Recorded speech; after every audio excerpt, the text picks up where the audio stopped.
Ya, kita sama-sama sudah mendengar bagaimana Daud membangun kota Yerusalem tidak hanya sebagai sebuah kota untuk pemerintahan kerajaan Israel, tetapi juga menjadikan Yerusalem sebagai pusat keagamaan bagi bangsa Israel.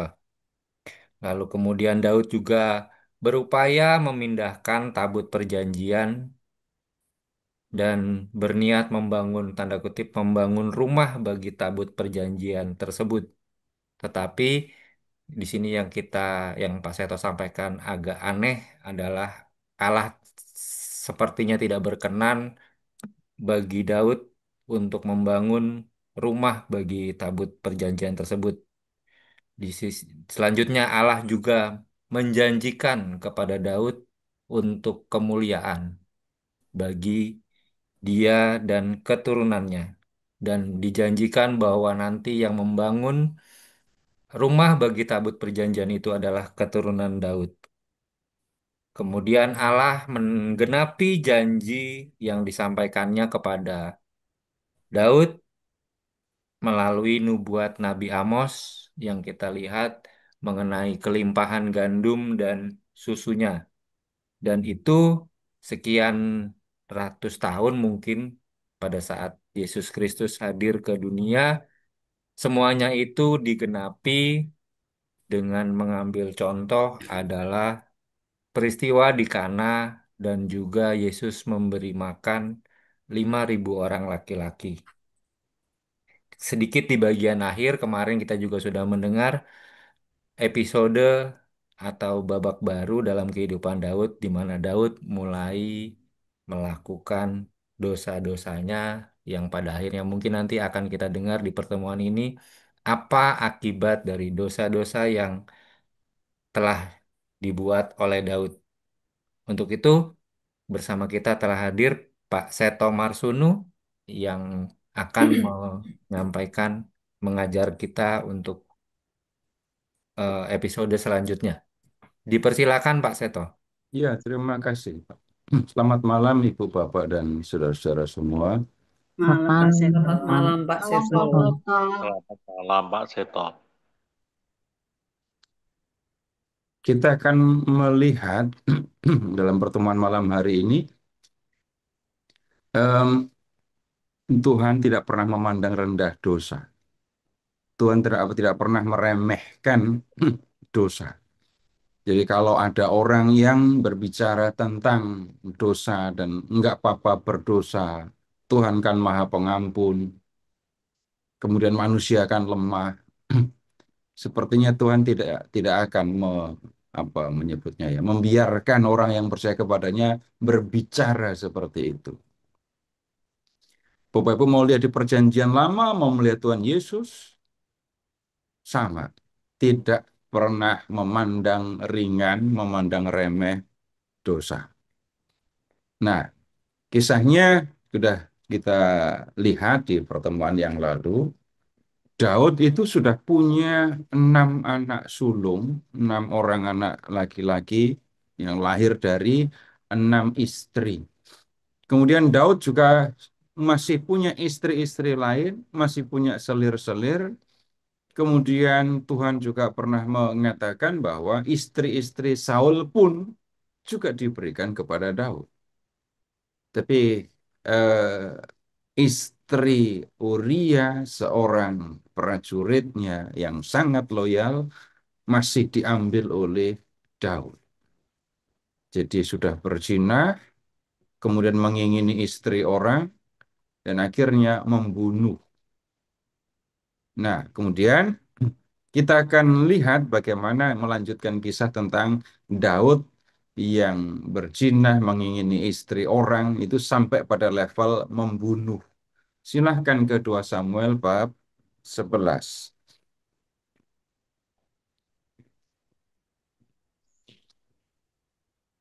Karena dalam keadaan mabuk pun Uria masih tetap menunjukkan loyalitas kepada raja, kepada panglima dan teman-temannya, dan terutama kepada tabut perjanjian.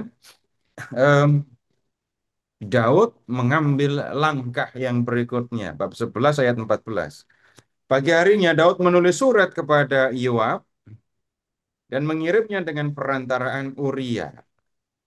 Dalam surat itu ia menulis demikian, tempatkanlah Uria di garis depan dalam pertempuran yang paling sengit, kemudian mundurlah menjauhinya supaya ia mati terbunuh. Pesan Daud untuk Yoab, panglimanya, jelas. Uria harus mati. Jadi Yoab harus melakukan sesuatu yang tujuannya seperti yang diinginkan Daud. Uria mati. Dan apa yang diperintahkan oleh Daud, itu dikerjakan sungguh-sungguh oleh Yoab.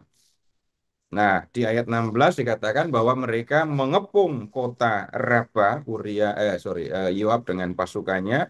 Uria juga ada di situ.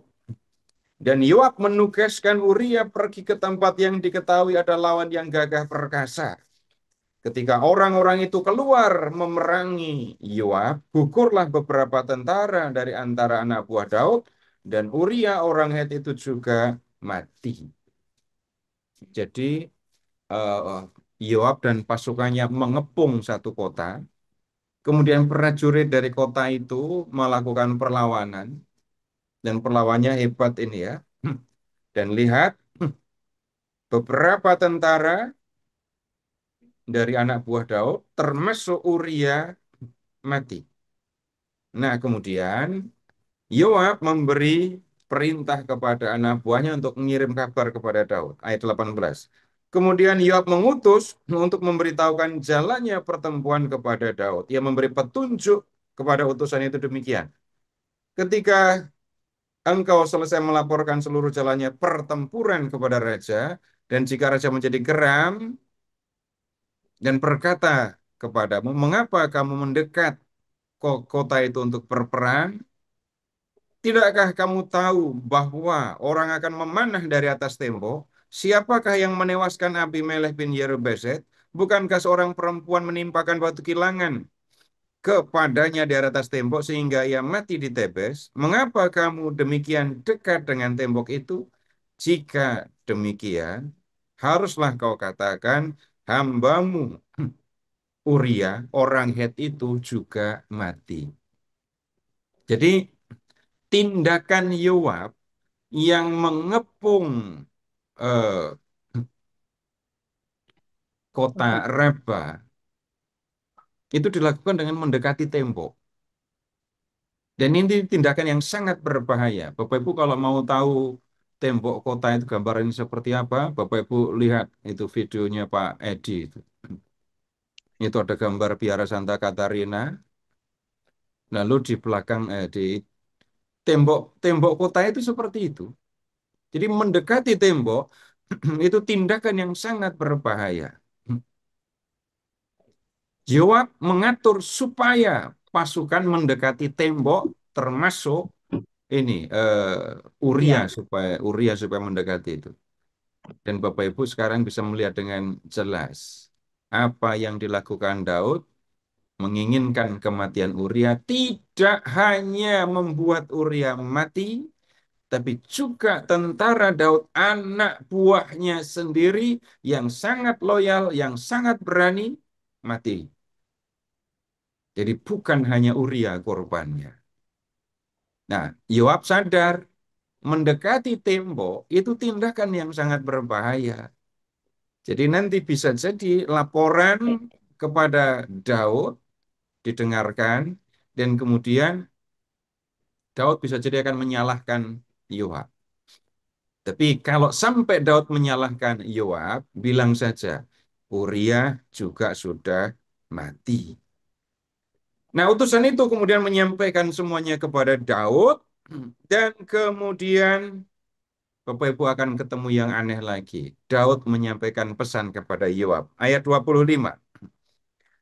Kata Daud kepada utusan itu, beginilah kau katakan kepada Yoab, jangan sesali hal itu, sebab sudah biasa pedang menelan korban di sana sini.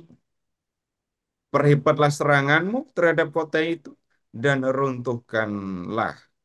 Demikianlah harus kau kuatkan hatinya. Perhatikan nasihat Daud kepada Yoab. Jangan sesali hal itu. Sebab sudah biasa pedang menelan korban. Daud yang memberi perintah kepada Yoab supaya Uria mati. Ketika Uria dan teman-temannya mati, Daud ngasih nasihat kepada Yoab. Nggak usah sedih. Udah biasa namanya perang juga pasti akan ada yang mati. Resiko prajurit maju perang ya mati. Ini omongan apa kayak gini ini? Jadi Daud yang membuat Uria, memberi perintah Uria mati, sekarang memberikan nasihat kepada Yoab. Kamu nggak usah sedih. Gitu. Nah, ya Daud sama sekali tidak sedih. Ayat 26. Ketika istri Uria mendengar bahwa Uria suaminya sudah mati, merataplah ia atas kematian suaminya. Setelah berlalu waktu berkabung, Daud menyuruh orang membawa perempuan itu ke rumahnya yang menjadi istrinya dan melahirkan seorang anak laki-laki baginya.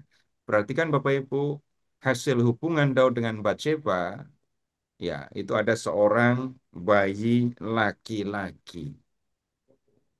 Nah, Daud menyangka aman karena suami Batsheba sudah meninggal. Tapi lihat, hal yang dilakukan Daud itu jahat di mata Tuhan. Nah, kemudian bagaimana sikap Tuhan terhadap Daud? Bab 12. Ya. Daud mengutus Nabi Nathan kepada Daud.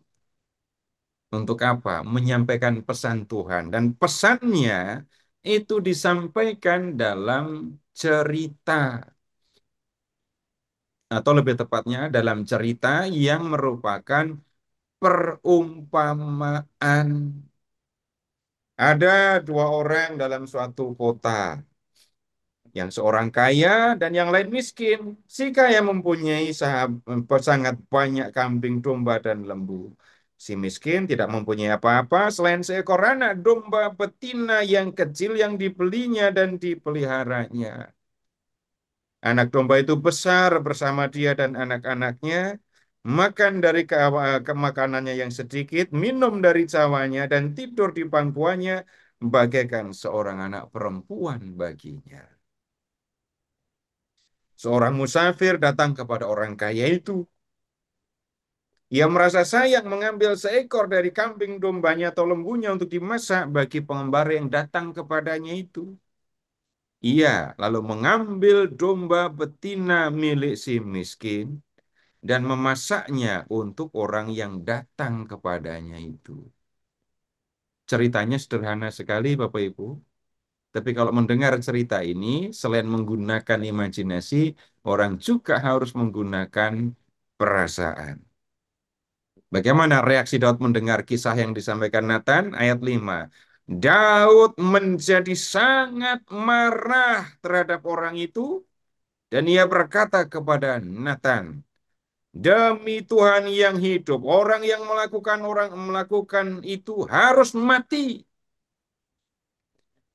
Anak domba betinanya harus dibayar 4 kali lipat karena ia telah melakukan hal itu dan tidak mengenal belas kasihan. Bapak, Ibu, saudara semua bisa membayangkan wajah Daud ketika marah mendengar cerita Nathan. Ya, orang yang melakukan itu, orang kaya yang merampas domba si miskin itu harus mati. Terus anak dombanya harus diganti 4 kali lipat. Ini hukuman untuk pencuri. Nah, kemudian berikutnya. Kemudian Nathan berkata kepada Daud, ingat Daud yang sedang marah mendengar ceritanya ya. Engkaulah orang itu. Apa enggak kaget Daud dengar kalimat kayak gitu? Kamulah orang kaya yang punya banyak kambing, domba, dan lembu, tapi merampas seekor anak domba betina milik si miskin. Gimana ekspresi Daud? Yang tadinya marah, Ya, sekarang menjadi kaget. apa? Kaget. Kaget. Kaget, kaget, bingung, malu, campur-campur itu. Nah, kemudian Nathan memberikan penjelasan. Beginilah firman Tuhan Allah Israel. Aku yang mengurapi engkau menjadi raja atas Israel. Dan akulah yang melepaskan engkau dari tangan Saul. Aku telah memberi seisi rumah tuanmu kepadamu. Dan istri-istri tuanmu ke pangkuanmu. Aku telah memberikan kepadamu kaum Israel dan Yehuda. Seandainya itu belum cukup, akan kutambah lebih banyak lagi bagimu. Itu yang sudah dilakukan Tuhan bagi Daud. Luar biasa. Banyak. Mengapa engkau menghina Tuhan dengan melakukan apa yang jahat di matanya? Perhatikan Bapak Ibu ayat 9. Mengapa engkau menghina Tuhan dengan melakukan apa yang jahat di matanya? Ini kalau doa tobat yang dulu pakai kata menghina engkau yang maha murah dan maha baik bagiku itu ya. Tapi yang baru telah tidak setia. Nah, kemudian dosa atau kejahatan yang dilakukan oleh Daud ini merupakan penghinaan terhadap Tuhan yang sudah berlaku luar biasa baik kepada Daud. Keterangan selanjutnya, Uria orang Het itu kau tewaskan dengan pedang, istrinya kau ambil menjadi istrimu, dan dia sendiri kau bunuh dengan pedang Bani Amon. Jadi kesalahan atau kejahatan Daud itu ada di ayat 9 kalimat kedua. Ya, diurutkan ya. Jadi Daud menewaskan Uria, istrinya diambil. Dan bagaimana Daud menewaskan Uria? Dengan meminjam pedang Bani Ammon. Kejahatan ini penghinaan kepada Tuhan yang sudah berlaku begitu baik kepada Daud. Nah, ini yang saya maksudkan, Bapak Ibu. Konsekuensi dari dosa yang dibuat oleh Daud. Ya, dosanya dilakukan terhadap sesama, yaitu Uria. Tetapi orang tidak bisa mengatakan, aku hanya berdosa kepada sesama, aku tidak berdosa kepada Tuhan. Tidak bisa. Dosa terhadap sesama itu merupakan penghinaan terhadap Tuhan. Konsekuensi untuk Daud. Ayat 10. Oleh sebab itu, pedang tidak akan menyingkir dari keturunanmu sampai selamanya karena engkau telah menghina aku dengan mengambil istri Uria orang Het itu dan menjadikannya istrimu. Beginilah firman Tuhan. Aku akan mendatangkan malapetaka ke atasmu dari keluargamu sendiri. Berikutnya, ini pasti sangat mengerikan untuk didengarkan. Aku akan mengambil istri-istrimu dari depan matamu dan memberikannya kepada orang lain. Ia akan tidur dengan istri-istrimu di terang matahari. Kenapa? Sebab engkau telah melakukannya sembunyi-sembunyi. Tetapi aku akan melakukan hal itu di depan seluruh Israel di terang matahari. Nah, maksudnya Daud melakukan kesalahan dengan Batseba, diam-diam kan?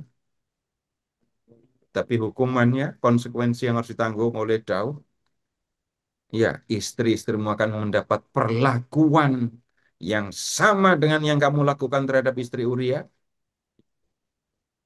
tetapi berbeda. Bukan di kegelapan, bukan sembunyi-sembunyi, tapi di bawah matahari, maksudnya di siang hari, dan itu dilakukan di hadapan orang Israel. Ngeri tuh. Kalau mendengar kalimat kayak gitu, apa enggak bapak-bapak pada takut apa enggak jadinya? Takut untuk berdosa maksudnya. Dan nanti bapak-bapak akan lihat bagaimana ini terjadi ya. Kemudian berikutnya, ayat 13. Daud baru mengaku dosa. Aku sudah berdosa kepada Tuhan.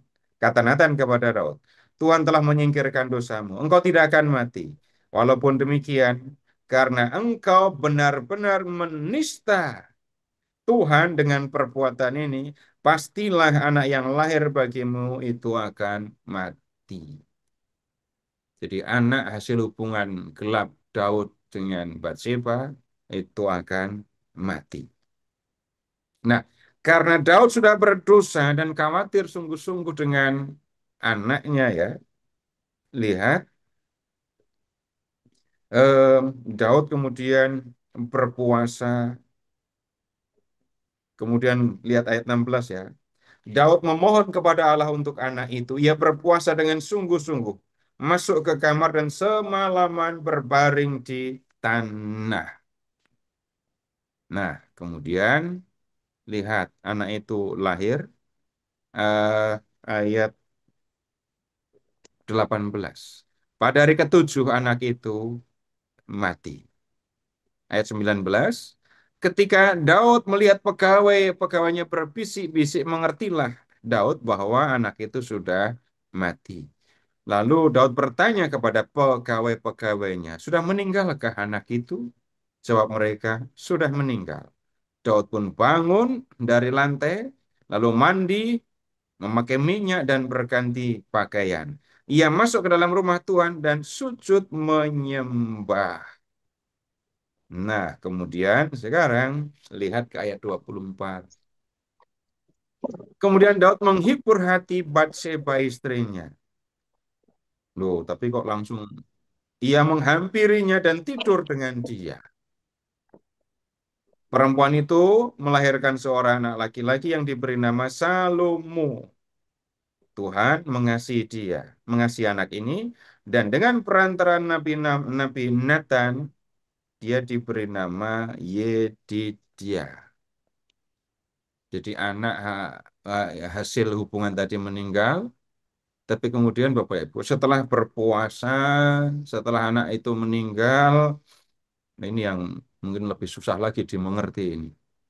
Katanya mengaku dosa, katanya bersalah kepada Tuhan, tapi kira udah ketemu Batseba, ya, seolah iya situasi kembali seperti semula. Daud tidur dengan Batseba, lalu Batseba mengandung, dia punya anak, kemudian anaknya diberi nama Salomo, nama lainnya Yedidia, dan dikatakan Tuhan mengasihi anak ini. Nah, Batseba itu bisa dibilang istri terakhir dan Salomo itu anak terakhir dari Daud ya. Jadi sebenarnya Bapak Ibu, Salomo bukan anak yang punya hak untuk menggantikan Daud menjadi raja. Tapi kenapa kok sampai Salomo menjadi raja? Nah, ceritanya masih panjang. Nah, ini kan Salomo masih kecil kan ya. Ini ada berbagai macam cerita tentang anak-anak Daud. Bapak Ibu tolong mundur sebentar ke bab 3. Jadi lihat dulu daftar anak-anak eh, Daud yang ada di bab 3 mulai dari ayat 2.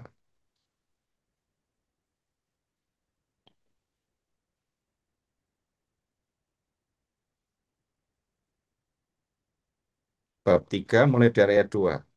Di Hebron lahirlah anak-anak bagi Daud. Lihat, yang sulung, yang pertama, Amnon. Amnon itu anak Ahinoam perempuan Yisrael. Yang kedua, Kileab dari Abigail perempuan Karmel dan Nabal. Yang ketiga, Absalom. Nah, Bapak Ibu perlu memperhatikan Absalom itu anak dari Maaka. Maaka itu adalah putri raja putri raja ya. Raja Talmai. Talmai itu raja kerajaan Gesur. Yang keempat, Adonia, anak dari Hagit. Yang keenam, Yitream, anak dari Egla. Nah, tentang anak yang kedua, Kileab. Kemudian yang kelima, Sefatia dan Egla. Ini kita tidak menemukan ceritanya. Tapi perhatikan, Amnon, kemudian Absalom, dan Adonia. Ya.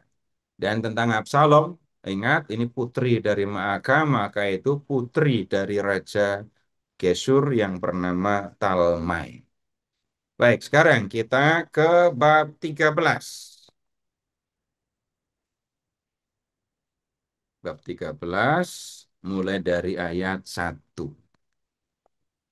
Sesudah itu terjadilah peristiwa berikut. Absalom, putra Daud, mempunyai seorang adik yang cantik, namanya Tamar. Kemudian Amnon, putra Daud, jatuh cinta kepadanya. Jadi Amnon itu jatuh cinta kepada saudara-saudari satu ayah, beda ibu. Ya. Nah, kemudian hati Amnon sakit, sangat merana, sampai-sampai ia sakit karena Tamar saudara tirinya.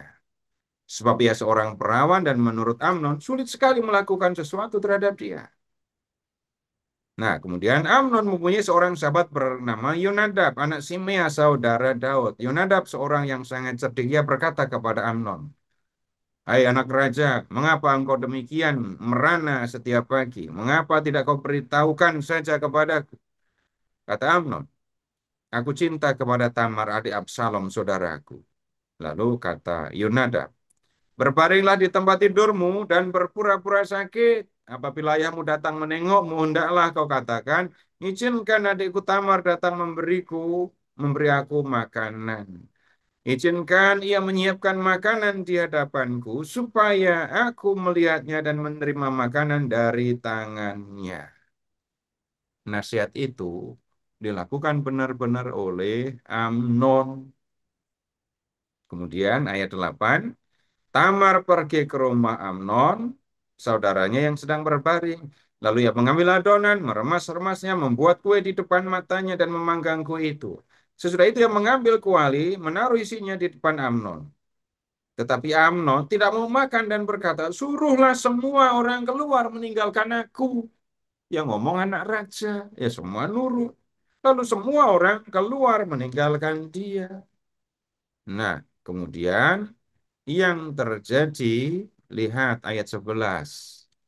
Ketika gadis itu menghidangkan makanan ya kepadanya supaya makan, ia memegang erat gadis itu dan berkata, "Marilah tidur dengan aku, adikku." Nah, kemudian yang terjadi, ya ayat 14. Biarpun Tamar menolak karena tahu itu adalah saudara satu ayah beda ibu, tetap Amnon melakukan kejahatannya. Lihat di ayat 14. Jadi kalau dibilang ini peristiwa yang gimana ya, mengerikan, tragis gitu ya, diperkosa oleh saudara sendiri. Satu ayah beda ibu. Tapi yang kemudian terjadi, ayat 15. Amnon merasa sangat benci kepada Tamar. Bahkan kebencian yang dirasakannya lebih besar daripada cinta yang dirasakannya. Tamar sedih sekali. Ya. Kemudian ayat 19.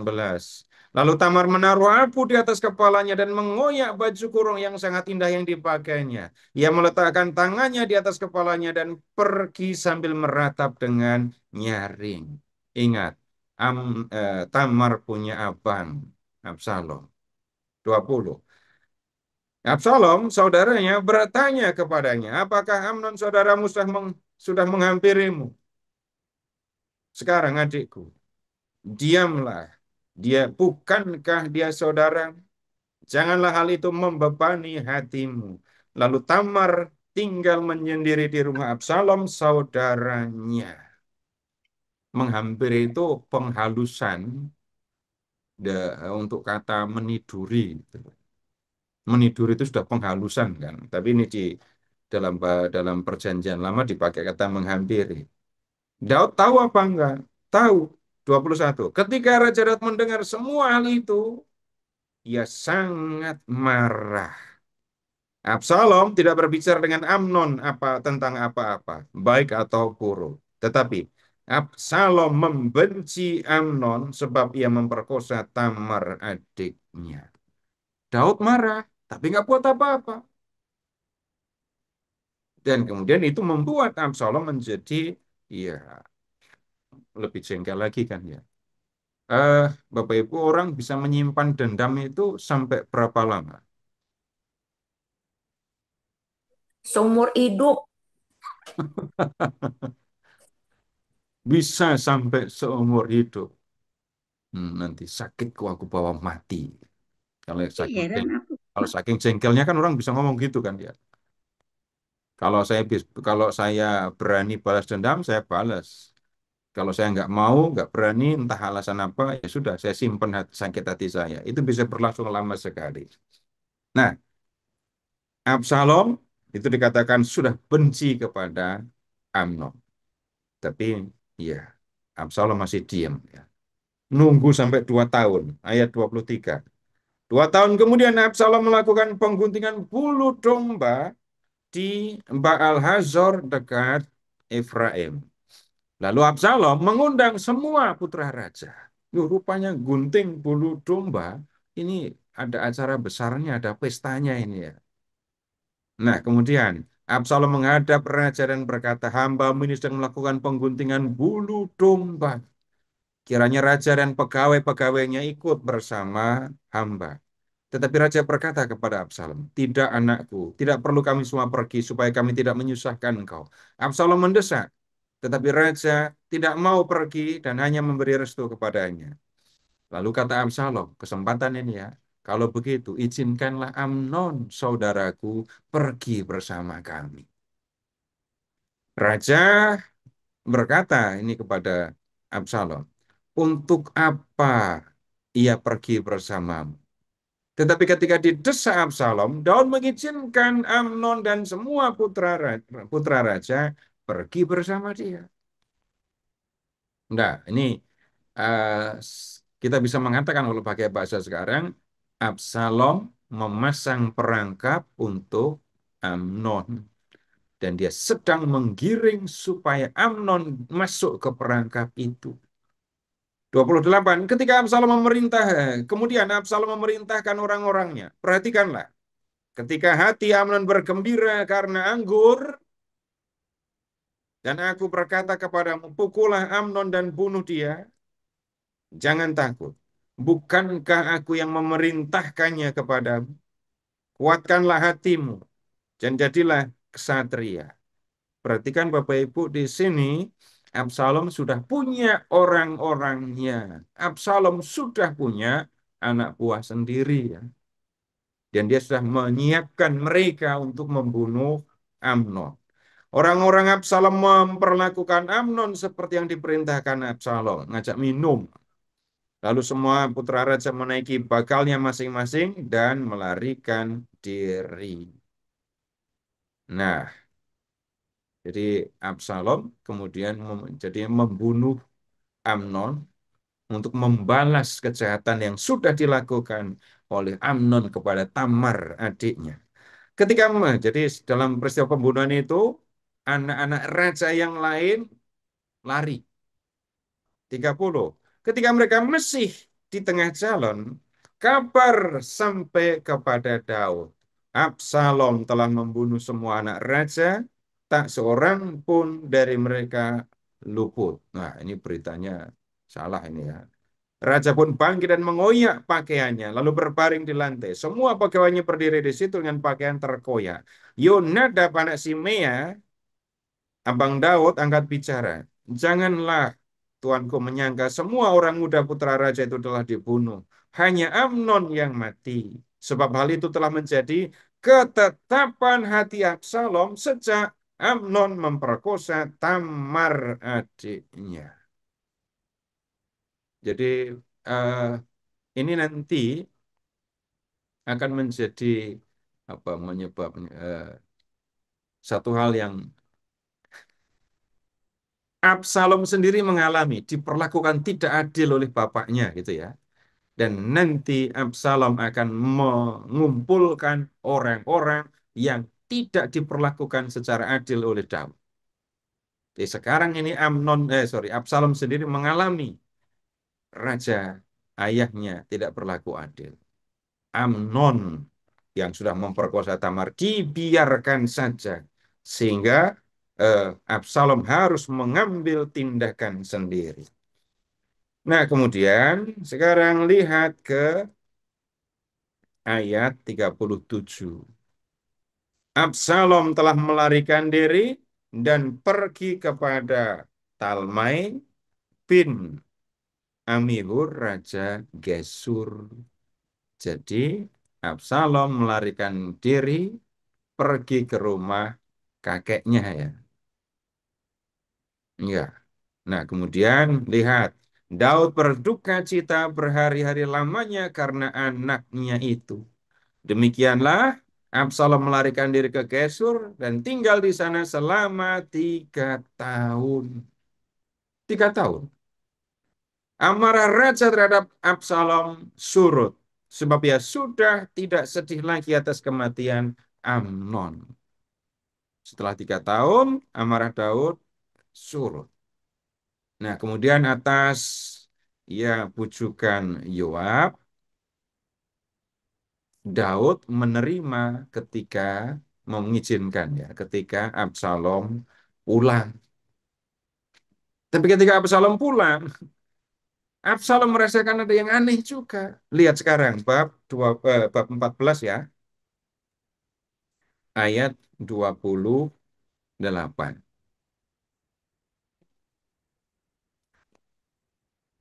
Absalom tinggal di Yerusalem, pulang ya dari Gesur, 2 tahun lamanya, tanpa pernah datang ke hadapan raja. Yang membujuk pulang itu adalah Yoab. Tapi ketika melihat hal ini, Yoab kok diam saja. Absalom lalu menyuruh orang memanggil Yoab untuk diutus kepada raja. Tetapi Yoab tidak mau datang kepadanya. Disuruhnyalah orang memanggil dia lagi untuk kedua kalinya. Tetapi tidak mau datang. Jadi yang ngajak pulang Absalom itu Yoab. 2 tahun Absalom ada di istana tapi tidak menghadap raja. Sebenarnya ya karena Yoab yang memanggil Absalom, maka Absalom minta Yoab datang. Tujuannya apa? Minta bantuan Yoab untuk menghadap raja. Lihat, eh, Yoab tidak mau datang. Kemudian disuruh orang-orang lain lagi ya untuk memanggil Yoab supaya menghadap Absalom. Tapi Absalom tetap nggak mau, sorry, Yoab tetap nggak mau datang. Bahkan ini nomor WA Absalom diblokir sama Yoab, nggak mau datang. Dan lihat yang dilakukan oleh Absalom. Ayat 30.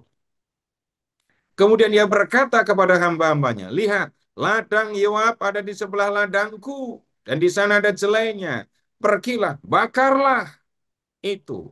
Lalu hamba-hamba Absalom membakar ladang itu. Nah, setelah ladangnya dibakar, baru Yoab datang kepada Absalom.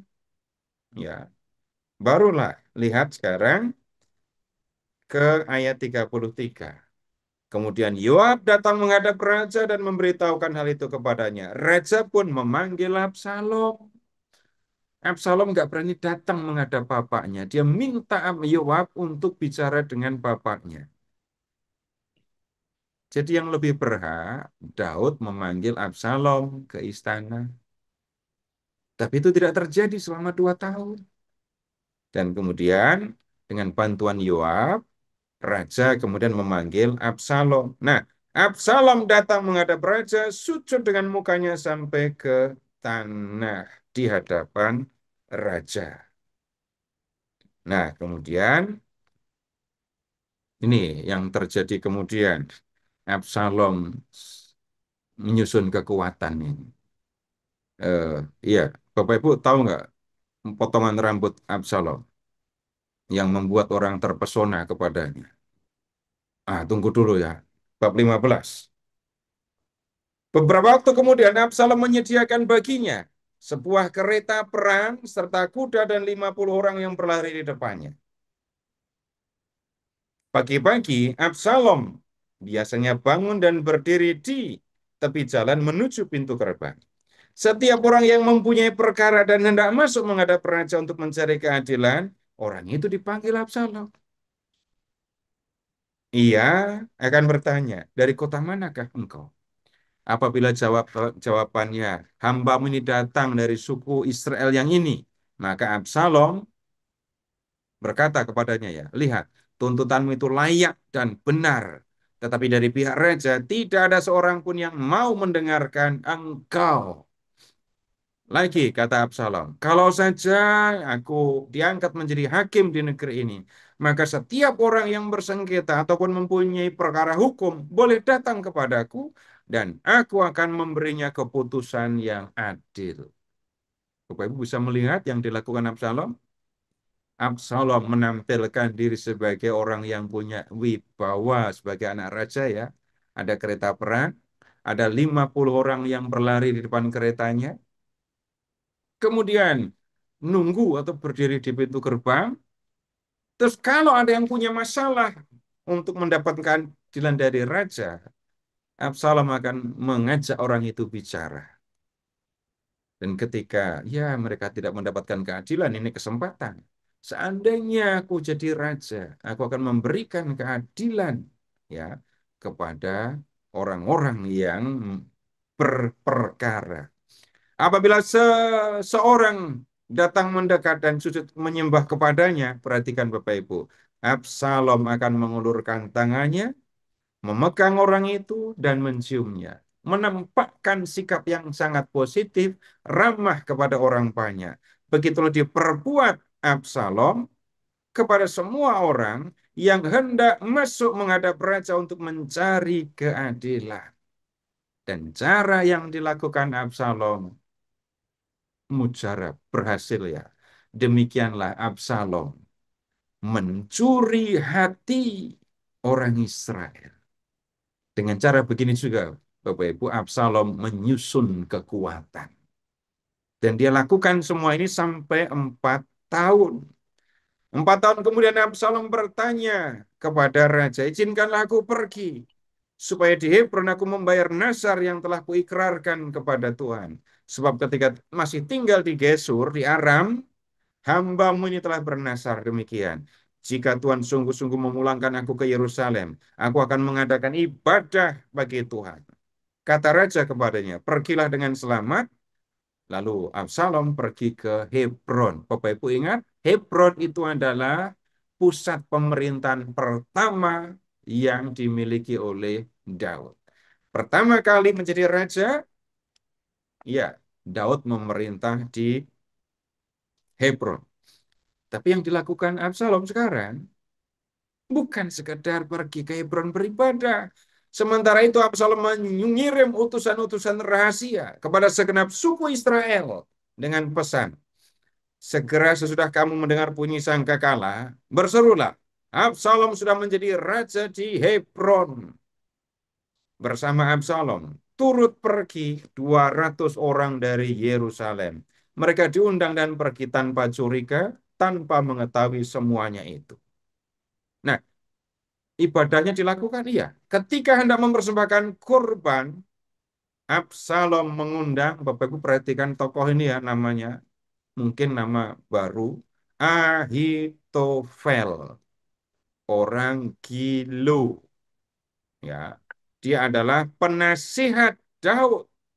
Ya, kemudian kokohnya persekongkolan itu dan kokohlah persekongkolan itu dan semakin banyak rakyat ikut Absalom. Nah, kemudian ini Absalom sudah menyusun kekuatan dan itu dilakukan di Hebron ya. Hebron itu kota bersejarah bahkan untuk Daud karena dia pertama kali menjadi raja di situ. Nah, kemudian Bapak Ibu udah capek dengerin belum? Belum Pak, seru. Belum Pak, seru. Nah, saya nggak bisa Cerita, ngeliat wajah Bapak Ibu, saya tanya jadinya. Ya, sorry. nah, ini baru ini yang akan lebih seru lagi sekarang soalnya. Seorang pembawa berita datang kepada Daud, katanya, hati orang Israel telah condong kepada Absalom.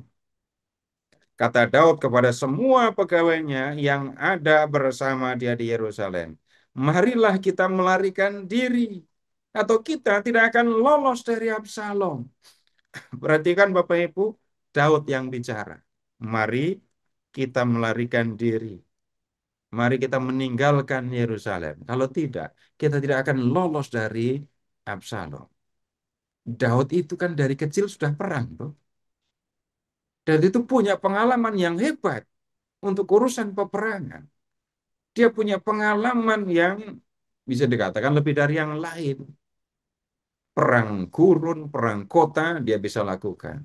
Kalau sampai dia mengatakan, kalau kita tidak pergi dari Yerusalem, kita tidak akan lolos dari Absalom, kita bisa menduga, Bapak Ibu, kekuatan yang berhasil dihimpun oleh Absalom itu seperti apa. Ya. Nah, kemudian, eh, cepatlah pergi supaya kita tidak segera tersusul olehnya dan mendatangkan celaka atas kita dan mengalahkan kota ini dengan mata pedang. Para pegawai raja berkata kepada raja, terserahlah kepada tuanku raja, hamba-hambamu ini siap. Lalu keluarlah raja, diikuti seisi rumahnya mengiringi dia. Tetapi 10 selir ditinggalkan raja untuk menunggui istana. Raja keluar diikuti semua orangnya. Mereka berhenti di rumah yang terakhir. Nah, kemudian sekarang kita lihat. Eh, ada orang-orang Daud ya, yang disuruh kembali ke Yerusalem. Jadi nanti Absalom akan menguasai Yerusalem kan, dan Daud akan menempatkan orang-orangnya seolah-olah loyal kepada Absalom, padahal enggak. Nah, kemudian sekarang, contoh ya, ayat 27. Kata Raja pula kepada Imam Zadok, mengertikah engkau? Pulanglah ke kota dengan selamat bersama anakmu masing-masing. Ahimaas anakmu dan Yonatan anak Abiatar. Sadok itu imam, anaknya bernama Ahimaas. Abiatar itu juga imam, nama anaknya Yonatan. Ketahuilah, aku akan menanti di dekat tempat penyeberangan ke gurun sampai ada kabar yang memberitahu aku darimu. Lalu Zadok dan Abiatar membawa tabut Allah kembali ke Yerusalem dan mereka tinggal di sana. Ya. Kemudian sekarang kita lihat ada orang lain Bapak Ibu. Sekarang ke ayat 30. Oh sorry, 31 saja. Kepada Daud diberitahukan demikian. Ahitofel, ingat nama ini tadi? Ada di antara orang-orang yang bersekongkol dengan Absalom. Dan Daud bicara begini. Gagalkan nasihat Ahitofel itu, ya Tuhan. Kemudian sekarang Bapak Ibu lihat ayat 37. Itu ada seorang, ya sahabat Daud. Namanya Husai. Bapak Ibu ini banyak nama baru ya. Husai, sahabat Daud. Ini termasuk yang disuruh pulang kembali ke Yerusalem dan berlaku seolah-olah mereka setia memihak kepada Absalom. Nah, kemudian sekarang kita ke bab 16 ya, bab 16. Silahkan ke ayat 15. Sementara itu, Absalom dan seluruh rakyat orang-orang Israel sampai ke Yerusalem. Dan Ahitofel bersama dengan dia. Husai, nah tadi seorang sahabat Daud ya, orang Arki sahabat Daud datang kepada Absalom. Kata Husai kepada Absalom, hidup raja, hidup raja. Absalom berkata kepada Husai, inikah kesetiaanmu kepada sahabatmu? Sahabatmu itu Daud itu. Katanya kamu ini sahabat Daud. Lalu kenapa kamu ke sini? Berarti kamu tidak setia kepada sahabatmu. Mengapa engkau tidak pergi menyertai sahabatmu itu? Lalu berkatalah Husai kepada Absalom. Ya, kita ada di 2 Samuel bab 16. Sekarang kita ada di ayat 18. Husai berkata kepada Absalom, tidak, Sebab dia yang dipilih oleh Tuhan dan rakyat ini serta semua orang Israel, dialah yang memiliki aku dan bersama dialah aku akan tinggal. Lagi pula, kepada siapakah aku harus mengabdi? Bukankah kepada anaknya? Sebagaimana aku telah mengabdi kepada ayahmu, demikianlah aku mengabdi kepadamu. Jadi Daud itu bisa menyusupkan sahabatnya, anak buahnya sampai ke istana eh, Absalom ya, Ya. dan menjadi orang dekat Absalom. Nah ini yang Bapak Ibu tadi ingat konsekuensi atas kejahatan yang dibuat oleh Daud Tahu. yang tadi dibilang ia akan tidur dengan istri-istrimu. Engkau melakukannya sembunyi-sembunyi, tetapi aku akan melakukan hal itu di depan seluruh orang Israel di terang matahari itu tadi loh. Bab 12. Kemudian berkatalah Absalom kepada Ahitofel, berilah nasihatmu, apa yang harus kita perbuat? Jawab Ahitofel kepada Absalom, hampirilah selir-selir ayahmu yang ditinggalkannya untuk menunggu istana. Apabila seluruh orang Israel mendengar bahwa engkau telah membuat dirimu dibenci oleh ayahmu, maka semua orang yang menyertai engkau akan dikuatkan hatinya. Nah ini, lalu dibentangkan kemah bagi Absalom di atas sotoh di hadapan seluruh orang Israel, seluruh Israel, dan Absalom menghampiri selir-selir ayahnya.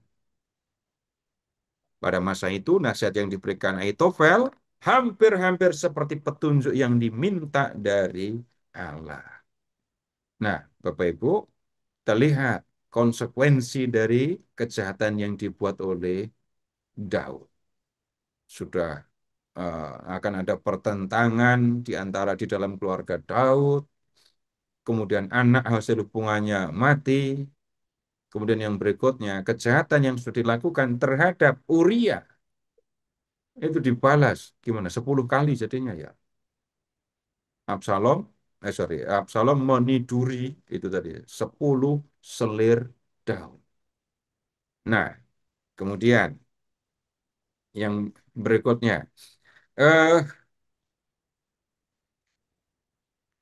Absalom itu kemudian melakukan peperangan ya, perang sungguhan. Jadi Daud sudah melarikan diri, tapi tetap punya pasukan ya. Sedangkan Absalom udah siap juga untuk berperang. Tapi ya, anak buah Daud jauh lebih berpengalaman dari anak buah Absalom. Sekarang kita ke bab 18. Daud memeriksa barisan tentara yang bersama dia lalu mengangkat kepala pasukan 1.000 dan kepala pasukan 100 atas mereka. Kemudian Daud menyuruh tentaranya maju berperang. Sepertiga di bawah perintah. Ini orang berpengalaman semua. Yoab. Sepertiga di bawah perintah Abisai bin Zeruya, adik Yoab. Dan sepertiganya di bawah perintah Itai orang Gad. Orang Filistin ini ya. Lalu raja berkata kepada tentaranya, aku juga akan maju bersamamu. Tetapi tentaranya berkata, janganlah tuanku maju berperang, sebab apabila kami terpaksa melarikan diri, mereka tidak akan menghiraukan kami.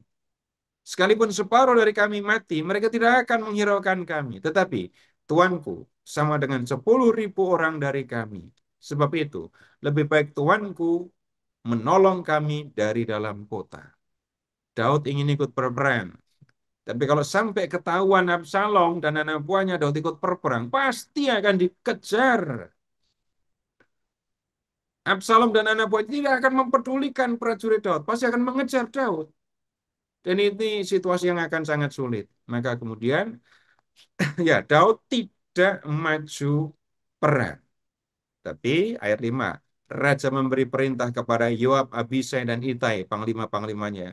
Perlakukanlah Absalom orang muda itu sebaik mungkin demi aku. Nah, kemudian ayat 6. Tentara itu maju ke padang menghadapi orang Israel dan terjadilah pertempuran di hutan Efraim. Tentara Israel, ya ini tentara Absalom, terpukul kalah di sana oleh orang-orang Daud. Pada hari itu terjadilah di sana pembantaian yang dahsyat, 20.000 orang tewas. Pertempuran meluas dari sana meliputi seluruh daerah itu. Hutan itu menelan korban di antara tentara lebih banyak daripada yang dimakan pedang pada hari itu. Nah, tentara atau anak buah Daud tetap lebih hebat. Nah, kebetulan Absalom bertemu dengan orang-orang Daud. Adapun Absalom menunggang bagal. Ketika bagal itu lewat di bawah jalinan dahan dan portan tarbantin yang besar, tersangkutlah kepalanya pada pohon tarbantin itu, sehingga tergantung di antara langit dan bumi. Sedang bagal yang ditungganginya berlari terus, kepalanya nyangkut. Tapi yang dimaksudkan rambut Absalom panjang, jalinan rambutnya nyangkut di pohon. Kemudian seorang melihatnya, lalu memberitahu Yoab. Orang itu tidak mau membunuh Absalom. Jadi ada anak buah Daud yang melihat Absalom nyangkut di pohon tarabantin gitu ya. Tapi orang itu nggak mau membunuh Absalom. Kenapa? Ingat pesan Daud. Dan kemudian dia memberitahu Yoab. Yoab mengabaikan pesan Daud. Ayat 14. Kata Yoab, aku tidak mau membuang-buang waktu dengan kau seperti ini. Ini ada terjemahan yang aneh ini. Ini sekaligus Bapak Ibu kita bisa melihat dan memberikan koreksi. Bapak Ibu coba lihat ayat 14.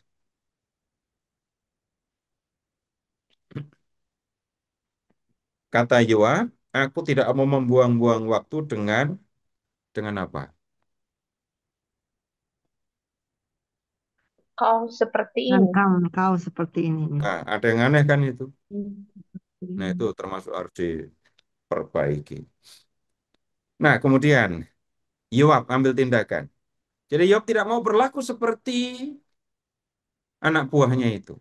Lalu ia mengambil 3 lembing dengan tangannya dan menikamnya ke dada Absalom yang masih bernyawa di antara dahan-dahan pohon tarbantin itu. Kemudian 10 hamba yang membawa senjata Yoab mengelilingi Absalom dan memukulnya mati. Bagaimana reaksi Daud? Ayat 33. Terguncanglah hati raja, lalu ia naik ke ruang atas atas pintu gerbang dan menangis. Sambil berjalan ia berkata, anakku Absalom, anakku, anakku Absalom. Andai saja aku yang mati ganti engkau. Absalom, anakku, anakku. Ya, Absalom, anaknya mati. Jadi anak pertama Amnon mati di tangan anak buah Absalom. Absalom sendiri mati di tangan anak buah Daud. Masih ada lagi, ada Adonia yang masih diceritakan. Repotnya lagi, Adonia mati di tangan anak bungsu, anak terakhir. Tapi itu nanti dulu. Baik, Bapak Ibu sampai di sini dulu. Silahkan kalau ada yang perlu ditanyakan. Silahkan Pak Ferry. Iya, baik. Terima kasih Pak Seto. Bapak Ibu, dipersilakan jika ada yang ingin disampaikan. Ini belum tidur kan didongengin Pak Seto. Boleh Pak Ferry. Ya, silakan. Eh, Ya, Pak Oki, silakan Pak Oki. Selamat malam Pak Seto. Eh, saya mau tanya di Lukas 3:31 itu ada nama anak Daud yang namanya Nathan. Itu nggak ada ya Pak ya di sini. Nggak ada ya? Coba diperiksa, Pak, di bab 2 Samuel bab 5, Pak.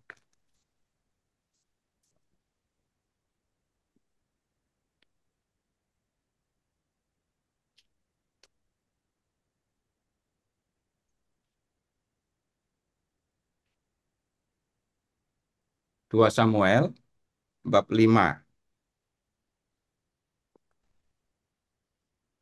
Lihat dari ayat 13.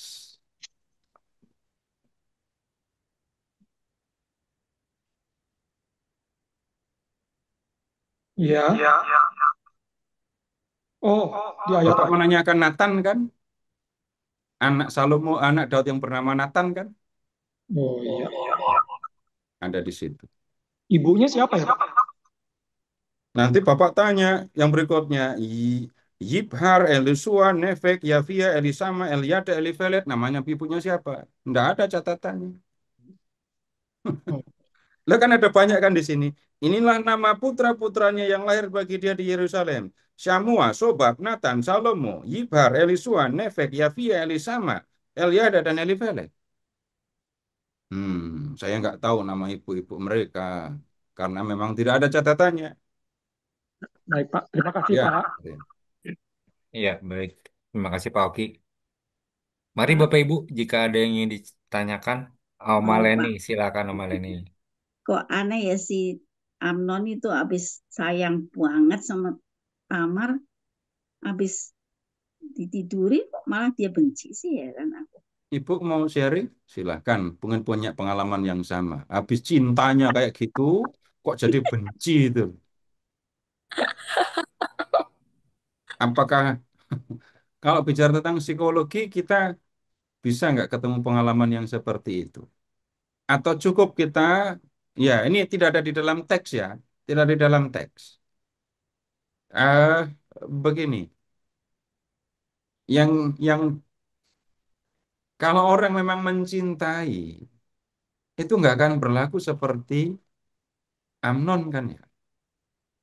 Heeh, iya Ya. betul. Tapi kemudian kalau yang apa saya ngomong pakai bahasa sinis ya. Jadi yang dipingini oleh Amnon itu sebenarnya apa? Kalau melihat ceritanya, jangan pikirin yang lain. Kalau melihat Seksnya, cerita tentang Amnon ini tadi, yang sebenarnya diinginkan oleh Amnon itu apa? seks. Ya itu kan. Setelah itu dapat, sudah. Begitu tuh. Hmm. Ibu, bapak mungkin pernah mendengar, saya terlanjur banyak mendengar, ini ada anak-anak perempuan, wah dikejar-kejar, tapi setelah bisa ditiduri, setelah hamil, sudah ditinggal begitu saja. Ada berapa banyak kasus yang ibu pernah bapak pernah dengar? Hmm. Targetnya kan cuma itu yang dipingin. Ki. Sudah, tidur dengan orang itu, sudah. Itu yang dipikirkan. Setelah itu paling ngancem-ngancem. Kalau nggak nurut, tinggal. Kalau nggak nurut, tinggal. Itu kasus yang sering saya dengar. Berulang kali lah saya mendengar begitu. Ini pasti bukan cinta dalam arti yang sesungguhnya, tapi yang dia mau cuma yaitu tadi. Urusan tidur dengan Tamar. Setelah itu ya sudah. Banyak kan kasus yang kayak gitu. Itu Hmm. bukan bukan cinta, bukan kasih yang sesungguhnya pasti. Ya, begitu, Bu. Oh iya, ya, makasih Pak. Iya, Pak, kalau saya tanya menerjemahkan dong. dari cinta jadi benci Bahkan gitu. dibunuh ya Pak, bahkan dibunuh itu perempuan. Yang mana? Iya, kalau bukan cinta, hanya nafsu saja, bahkan dibunuh itu Ya, ada yang perempuan. sampai pada kasus pembunuhan, misalnya setelah ketahuan itu hamil gitu, sudah. Pokoknya gimana cara menyingkirkan. Udah. Ada kasus-kasus yang kayak gitu, banyak. Dari dari katanya mencintai, dari terus ngomong I love you sampai I kill you gitu ya. Ya, silakan Ibu Maria Endah mungkin. Eh, eh, Pak, saya mau tanya, itu kalau anak gundik itu diakui sama seperti anak istri nggak ya, Pak ya?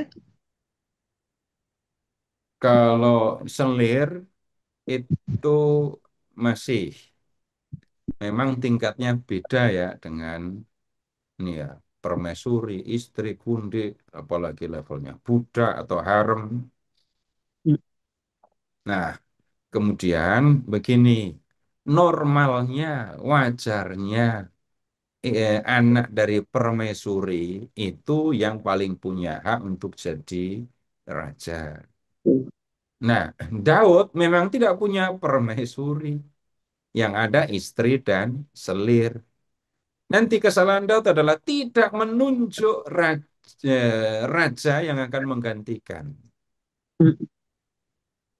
Nah, saya tidak bisa mengetahui Bapak Ibu yang membedakan raja, sorry, putri, istri dengan selir, itu dalam prakteknya apa yang terjadi saya nggak punya, belum punya pemahaman tentang itu.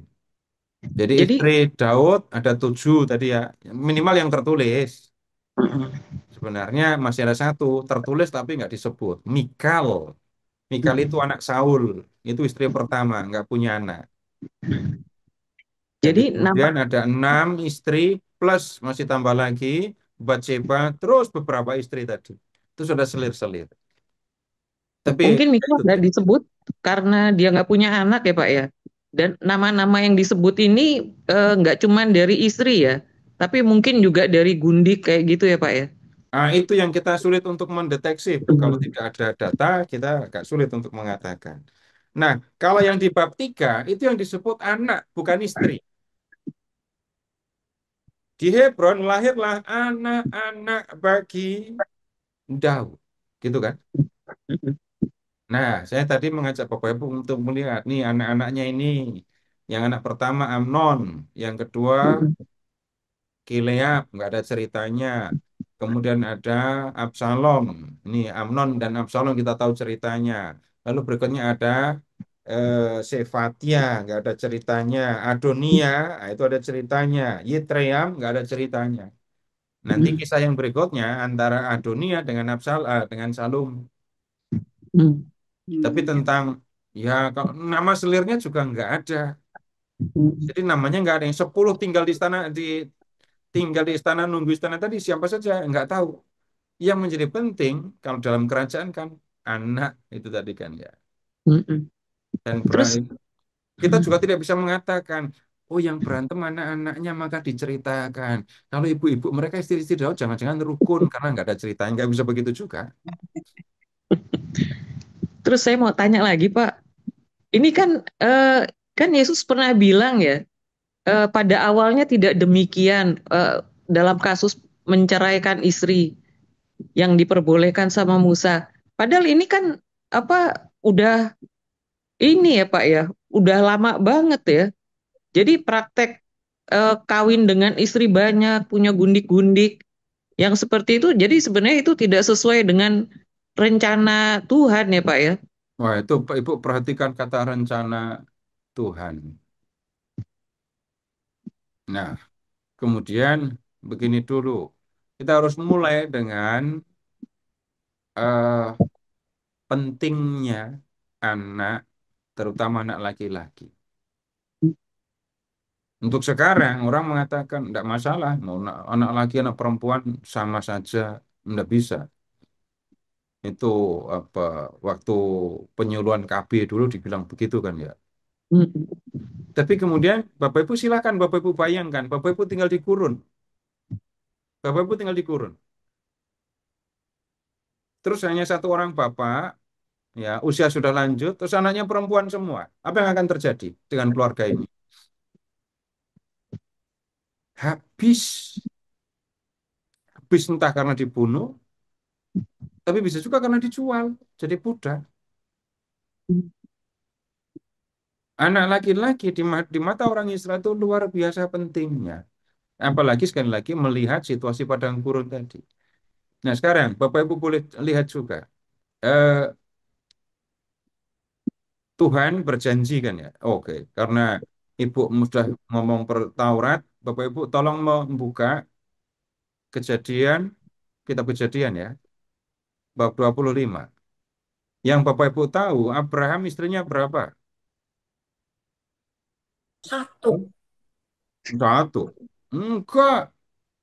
Oke. Beberapa. Tiga. Ini aja 6. Wah, Sarah dan Hagar.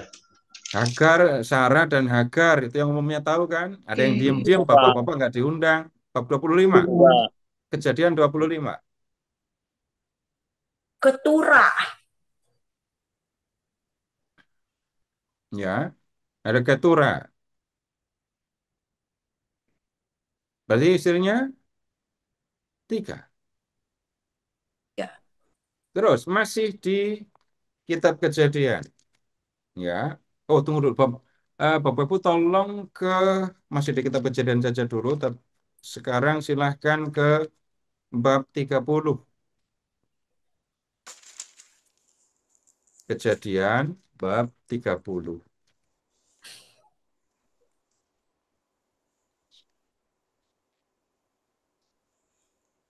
Bilha Silva, Silva.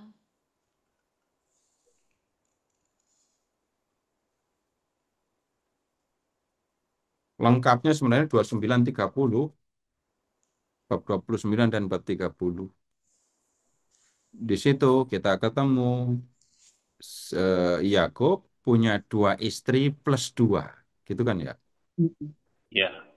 2 plus 2. Nah, kemudian ini contoh orang-orang yang poligami di Perjanjian Lama ya. Abraham, Yakub, Ishak enggak.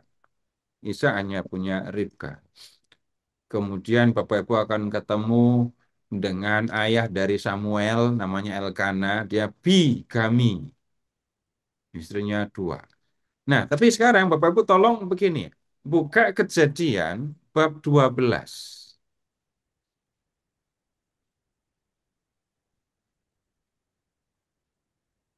Kejadian bab 12. Ya,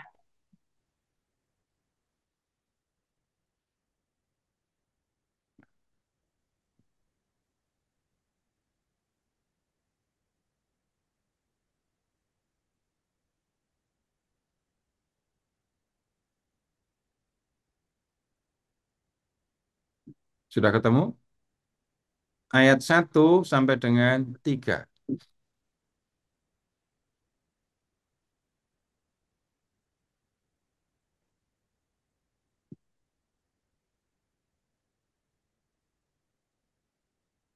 Sudah ketemu? ya. Baik, ini Tuhan menyampaikan janji kepada Abraham kan? Pergilah dari negerimu, dari rumah ayahmu ke suatu negeri yang akan ke negeri yang akan tunjukkan kepadamu. Terus, apa yang dikatakan Tuhan? Aku akan membuat engkau menjadi bangsa yang besar. Nah, stop di situ. Aku akan membuat engkau menjadi bangsa yang besar. Apa artinya bangsa yang besar? Banyak Bangsa yang besar keturunan. adalah bangsa yang menghormati para pahlawannya, gitu ya, kata Presiden Soekarno. Nah, sekarang Banyak buka keturunan. Keluaran 12. Keluaran 12. Ayat 37. Bu Leni bisa ngikuti karena saya nyebut kitab, bab, bab dan ayat. Keluaran berapa, Keluaran, Pak? Keluaran 12. 12, 37.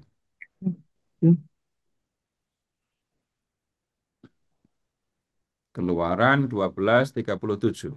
Kemudian berangkatlah orang Israel Ramses ke Sukot. Berapa orang yang ke Israel yang keluar meninggalkan Mesir? 600.000 orang 6.000. laki-laki dan 600.000. Nggak bisa hanya menyebut 600.000. 600.000 orang 400.000 laki-laki. laki-laki, Berjalan kaki. tidak termasuk anak-anak. Anak-anak, perempuan nggak Perempuan. dihitung. Padahal jumlah perempuan sama laki-laki lebih banyak mana? Perempuan. Perempuan. Lebih banyak perempuan, kecuali ibu perginya ke seminari. Benar.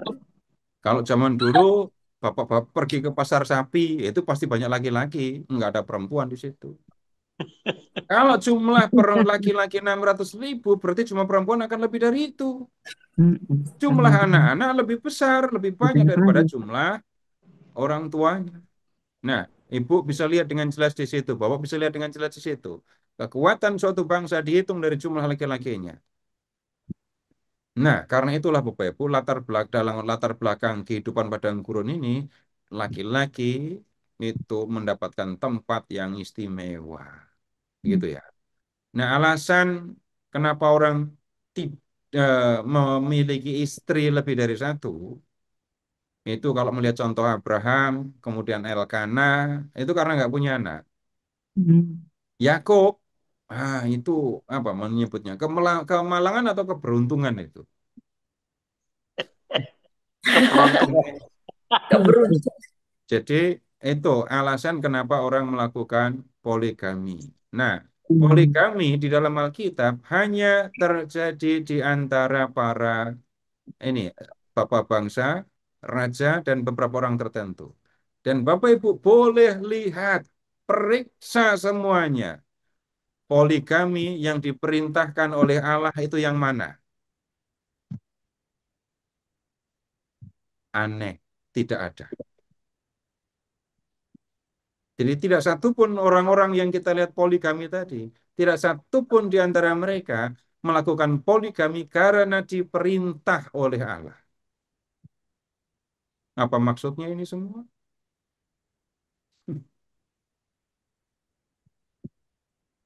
Tuhan, Allah menghendaki seperti yang di kitab Kejadian. Manusia mencari jalan sendiri, ya, karena berbagai macam alasan, termasuk alasan budaya. Kalau kemudian Allah memberkati anak-anaknya, itu bukan berarti Allah setuju dengan tindakan bapaknya. Bisa paham maksud saya? Ya, Pak. Mau lebih nggak usah lebih dikonkretkan lagi kan ya? Bisa paham Ibu? Bisa dipahami? Iya, Iya, Pak. makasih Pak. Iya, Pak. Mas Seto Jadi yang di salah itu ulangan bapaknya ya. ulangan 17 ayat 17 itu malah Tuhan melarang raja memperbanyak istri ya. Iya, memang memang seperti itu tadi. Saya bahkan menyebutkan nggak ada perintah Tuhan untuk menyebutnya ya, memperbanyak istri. Tetapi ada waktu Adam dan Hawa kan, Ulangan 17 ayat 17 Pak Seto. Kenapa, Pak? Itu Tuhan melarang melarang raja memperbanyak istri malahan. Iya, kita menemukan Tentang begitu. Yang menjadi penting bukan soal banyaknya istrinya yang pertama. Janganlah ia memperbanyak jumlah istrinya supaya, perhatikan, jangan hatinya menyimpang kayak Salomo. Hmm. Jadi bukan semata bukan bukan pertama-tama atau bukan hanya soal punya banyak istri, tapi banyaknya istri itu bisa membuat ya orang menyimpang. Salomo diingatkan, Bapak Ibu di kitab Nehemia peringatan serius. Hmm. Ya, begitu. ya. tapi kalau waktu Adam kan memang disuruh ber apa Lah itu, ya justru itu tadi yang ditanyakan Bu Enda. Kan perintah Tuhan satu monogami kan. Hmm. Tapi kok pada banyak poligami. Nah, itu yang saya tanggap ini tadi. Bukan karena menuruti perintah Tuhan. Tidak satu pun poligami. Bapak Ibu boleh periksa kok. Abraham, Abraham, Yakub, Hmm. kemudian Elkana, Daud, Salomo. Mana yang diperintahkan oleh Tuhan? Tidak ada. Perintah Ada. Tuhan tadi yang di kitab Kejadian. Tapi sekali lagi, walaupun begitu, Tuhan tetap mengasihi anak-anak mereka. Hmm. Pak, enggak, maksudnya di waktu di Adam itu kan apa itu, Karena itu yang seorang anak laki-laki cucu akan lah. meninggalkan ayah ibunya, bersatu dengan istrinya sehingga keduanya menjadi satu daging. Mereka keduanya satu. Mereka bukan lagi dua, melainkan satu. Yang mana yang Ibu maksudkan? Bukan yang beranak cucu lah itu loh Pak. Loh, iya beranak cucu lah. Itu nggak di Adam. Itu kejadian bab 1, kisah penciptaan. Kenapa beranak cucu lahnya? Nggak, ya itu kan disuruh kawin-kawin tuh Pak. Ya dibuka saja. Yang Ibu maksudkan poligami yang mana ada? Coba periksa. Coba periksa. Kejadian bab 2, bab 3. Bab 1, bab 1, ya, terutama bab 2, bab 1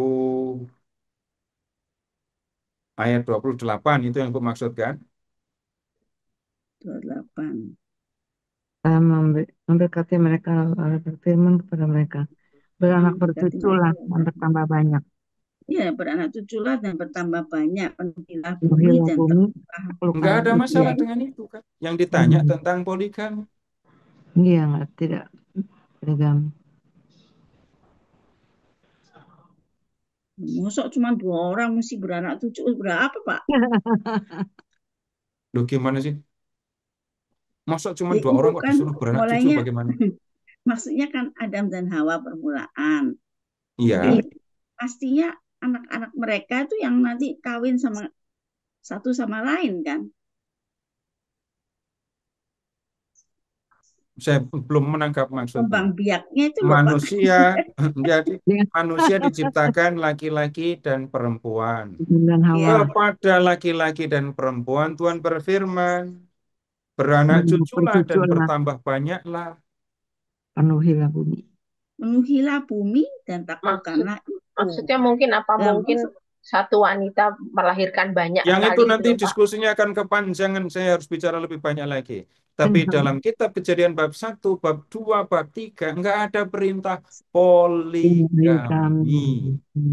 Diskusi kita kan poligaminya, pertanyaan Bu Endah tadi kan. Ya, ya, ya. Masa cuma 2 orang memenuhi bumi? Nah, bukan itu yang ditema. Hmm. Coba ya tapi sekarang, lu lihat bab 2, ayat 24. apa? Kejadian Kejadian, bab Pak. 2, ayat Kejadian 24, 25. Apa yang dikatakan di situ?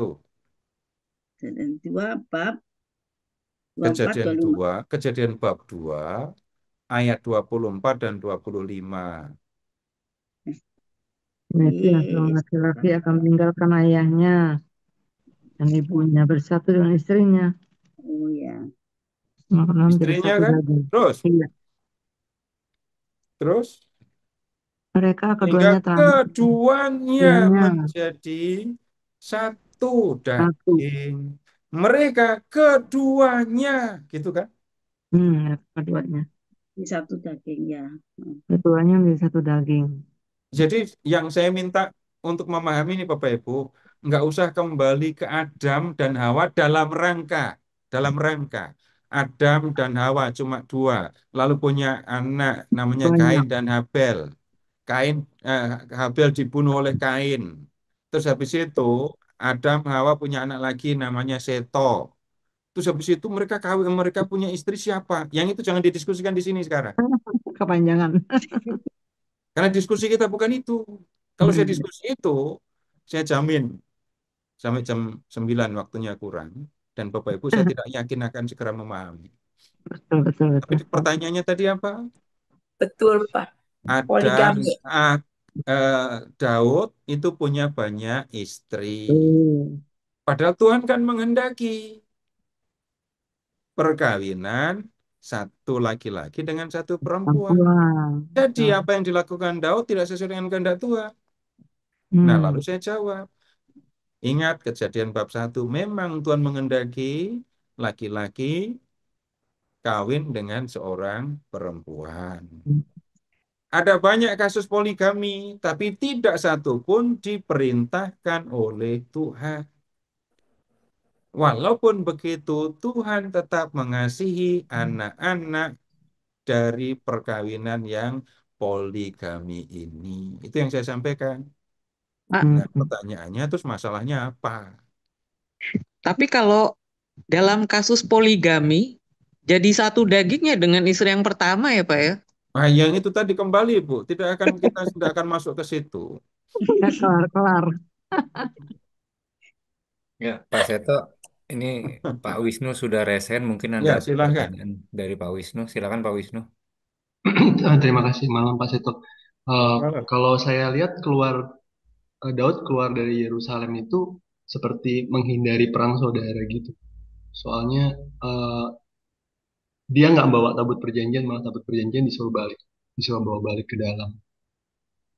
Terus sama satu lagi Pak, itu eh, dalam perjalanan keluar dari Yerusalem itu Daud benar-benar mengalami persekusi Pak ya, dari Simei, dari Mephiboset, anak-anak yang dikasihinya. Terima Ya, kasih. kalau tujuannya menghindari perang saudara, lalu kenapa Daud memerintahkan anak buahnya bersiap berperang tadi? Iya kan? Ada waktunya Daud menyuruh anak buahnya bersiap menghadapi Absalom kan? Kemudian, kalau sampai Daud begini, perhatikan ucapan Daud tadi. Perhatikan ucapan Daud eh, mari kita melarikan diri, atau kita tidak akan lolos dari Absalom. Kalimat itu jelas sekali. Cepatlah pergi supaya kita tidak segera tersusul olehnya dan mendatangkan celaka atas kita. Nah, itu kan bukan kalimat yang mengindikasikan menghindari perang saudara kan, Pak? Nah, kemudian ya saya saya kemudian mengatakan ini pemberontakan yang dirancang oleh Absalom menyusun kekuatan sampai 4 tahun. Ini memang ya Absalom berhasil membangun kekuatan yang sangat besar sampai Daud pun harus lari. Yang dipakai kata lari. Kalau nggak lari, celaka kita. Nah, kemudian, oh, kenapa kok begitu? Sementara ketika di luar tadi perangnya malah menang. Ya, Daud ketika menghadapi Absalom kalau di dalam kota, keadaannya bukan lebih siap. Karena karena apa? Ini pemberontakan dan dilakukan oleh anaknya sendiri. Masih ada satu kesempatan. Sebenarnya ya nanti Bapak Ibu bisa membaca sendiri. Eh, ada saudara teman Daud yang bernama Husai tadi ya, itu yang berhasil mempengaruhi Absalom supaya tidak mengejar Daud ketika Daud sedang dalam situasi sulit. Sementara Ahitofel itu menasihati, serang Daud, kejar Daud, dia sedang lemah. Husai mengatakan, prajurit bapakmu itu loh kayak beruang lapar semua.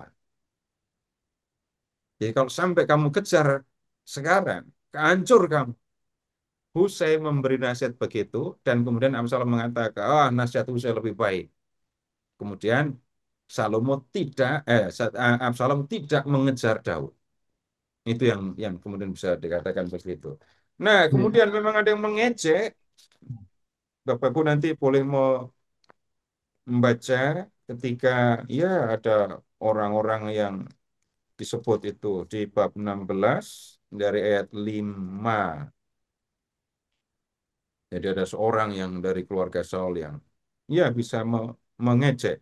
Saya tidak memakai kata persekusi. Kalau kata persekusi, Bapak Ibu, saya dengarnya di berita. Orang yang dianggap sudah menghina dan seterusnya. Kalau dipersekusi itu berarti didatangi dengan ancaman. Tapi ini kan Daud bukan. Saya belum pernah mendalami kata persekusi ya. Tapi tentang penghinaan, misalnya Simei berkata, enyahlah, enyah, engkau penumpah darah, manusia biadab. Nah, apakah ya saya tidak menganggap itu sebagai persekusi karena sekali lagi saya belum memahami itu kata persekusi itu. Tapi bahwa Daud mendapatkan ejekan, iya. Begitu, Pak. Sama izin Pak, tadi tabut perjanjiannya kenapa disuruh bawa balik kembali ke Yerusalem Pak? Padahal itu kan modal Daud untuk bawa dia kemenangan pada zaman-zaman dia dulu. Gini, silahkan mengingat ketika Daud membawa tabut ke Yerusalem. Tujuannya apa? Daud itu lu Daud nggak nyaman ketika tabut ada di dalam kota Yerusalem dan ada di tenda kan. Dan kemudian Daud berniat untuk membuat tabut. Nah, kemudian tabut itu tempatnya di Yerusalem. Jadi bukan waktunya lagi seperti yang dilakukan di zaman Imam Eli ketika orang Israel. Ya, Eli itu guru dari Samuel. Tabut perjanjian dibawa perang. Oh iya, Daud juga membawa tabut perjanjian untuk perang. Iya, tapi kemudian sekali lagi kita kembali ke awal. Daud mau menghormati tabut perjanjian dan menempatkannya di Yerusalem. Jadi kita tidak bisa mengatakan itu jimat Daud gitu, bukan. Kalau kita membaca kitab Keluaran, tabut itu tempat bertahta Tuhan, dan kemudian kalau mengingat dosa yang sudah dibuat Daud, nah itu dosa kepada Tuhan juga kan. Nah, itu kenapa kok ya tabut bawa pulang saja. Jadi ada orang-orang yang memang disuruh ke Yerusalem untuk apa menjadi mata-mata atau tangan Daud, tapi untuk para imam yang ngurus tabut perjanjian enggak. Dia rasanya Daud akan berpikir ini tabut itu tempatnya di Yerusalem. Ini bukan barang yang dalam arti tertentu menjadi jimat, tetapi tempat Tuhan hadir dan harus ditempatkan pada tempat yang memadai. Gitu. Begitu, Pak. Terima kasih, Pak. Ya, Pak. Pak Seto, ini Pak Beni sudah raise hand dari tadi, Pak Seto. Mungkin Ya, satu pertanyaan silahkan. dia. Pak Beni, Silahkan. silakan Pak Beni.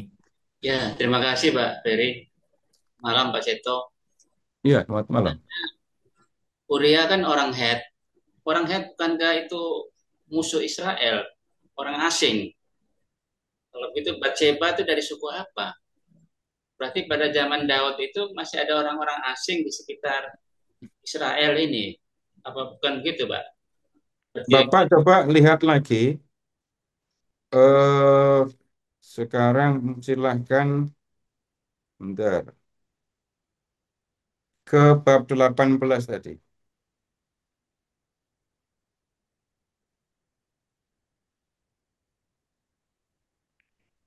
ya, Lihat ayat 2.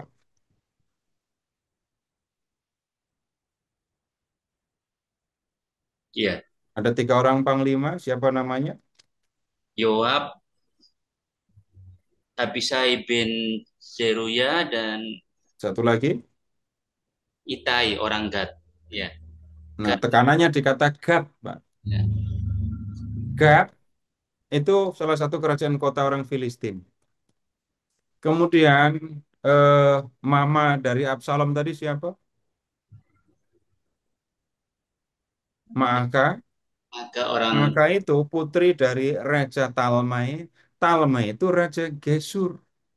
ya, Nah, sekarang Bapak Ibu silahkan mengingat Daud setelah menjadi raja, dia berhasil menaklukkan banyak bangsa, termasuk orang-orang raja-raja ini bangsa-bangsa di sekitar Israel, orang-orang Kanaan. Orang Het disebut sebagai penduduk awal di Kanaan kan.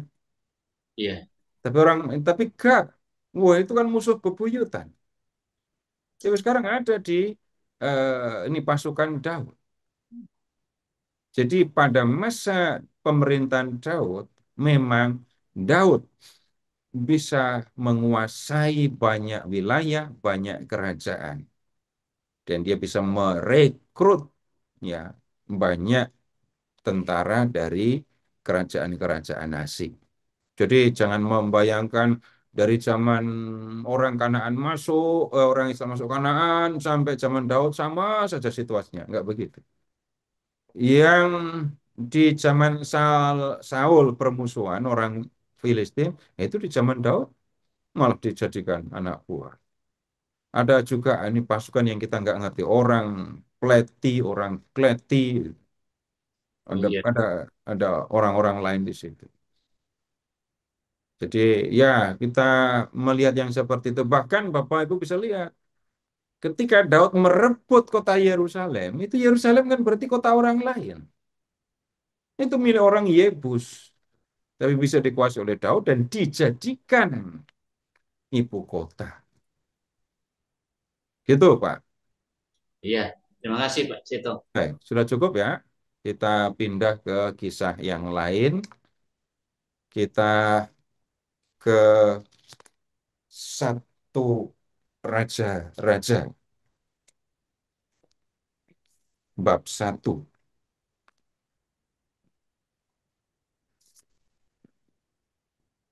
Eh, ini saya Bapak-bapak ini jangan ikuti Daud ya nanti ya.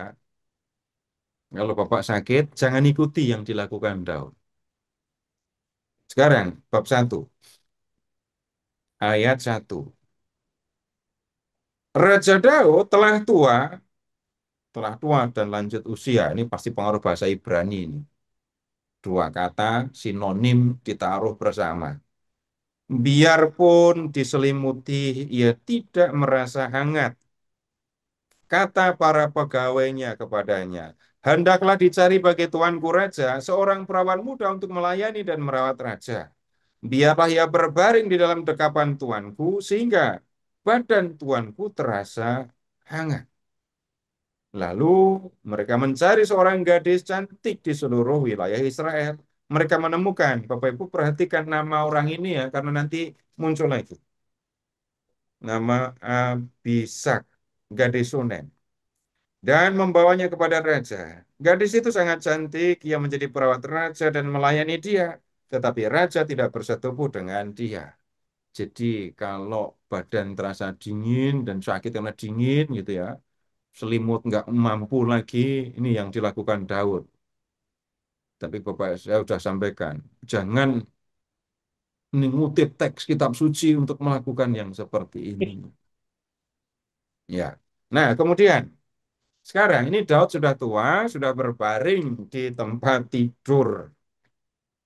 Ya, nggak kuat lagi. Nah, ayat 5. Adapun Adonia, anak Hagit, meninggikan dirinya dengan berkata, Aku hendak menjadi raja. Ia menyiapkan bagi dirinya kereta-kereta dan tentara berkuda serta 50 orang yang berlari di depannya. Ayahnya sama sekali tidak pernah menegur dia dengan berkata, mengapa engkau berbuat begitu? Lagi pula, Adonia sangat gagah perawakannya dan dia adalah anak pertama sesudah Absalom. Ia berunding dengan Yoab, anak Zeruya, dan dengan Imam Abiatar.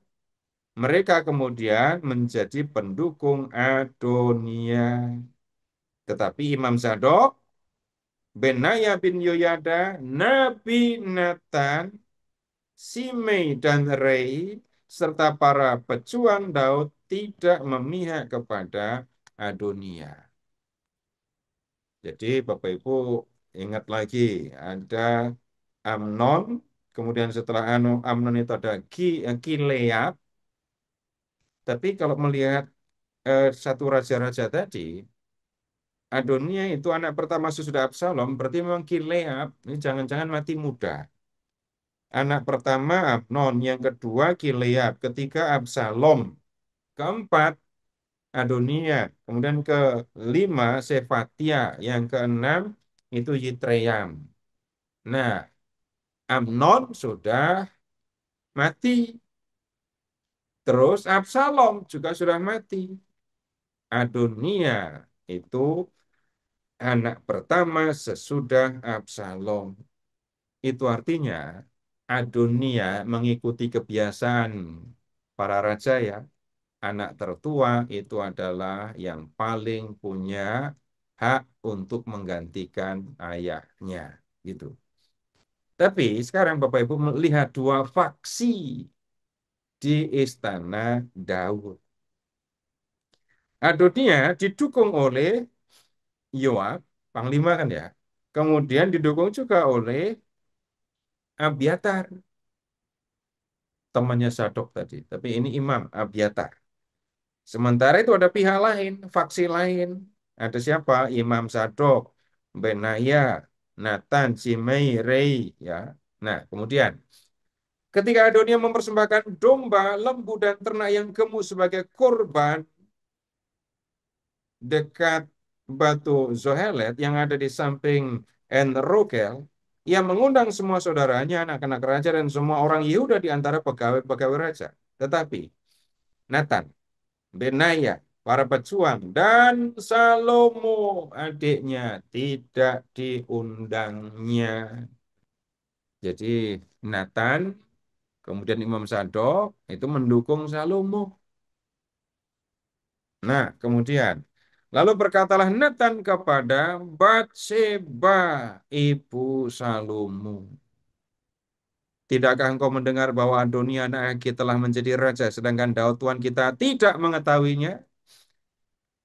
Sekarang, baiklah, ku beri nasihat kepadamu, supaya engkau dapat menyelamatkan nyawamu dan nyawa Salomo anakmu. Perhatikan, menyelamatkan nyawamu dan nyawa anakmu. Menyelamatkan dari siapa? Dari Adonia. Pergilah menghadap raja dan katakan kepadanya, Bapak Ibu perhatikan ucapan yang disampaikan oleh Nathan kepada Batseba untuk disampaikan kepada Daud.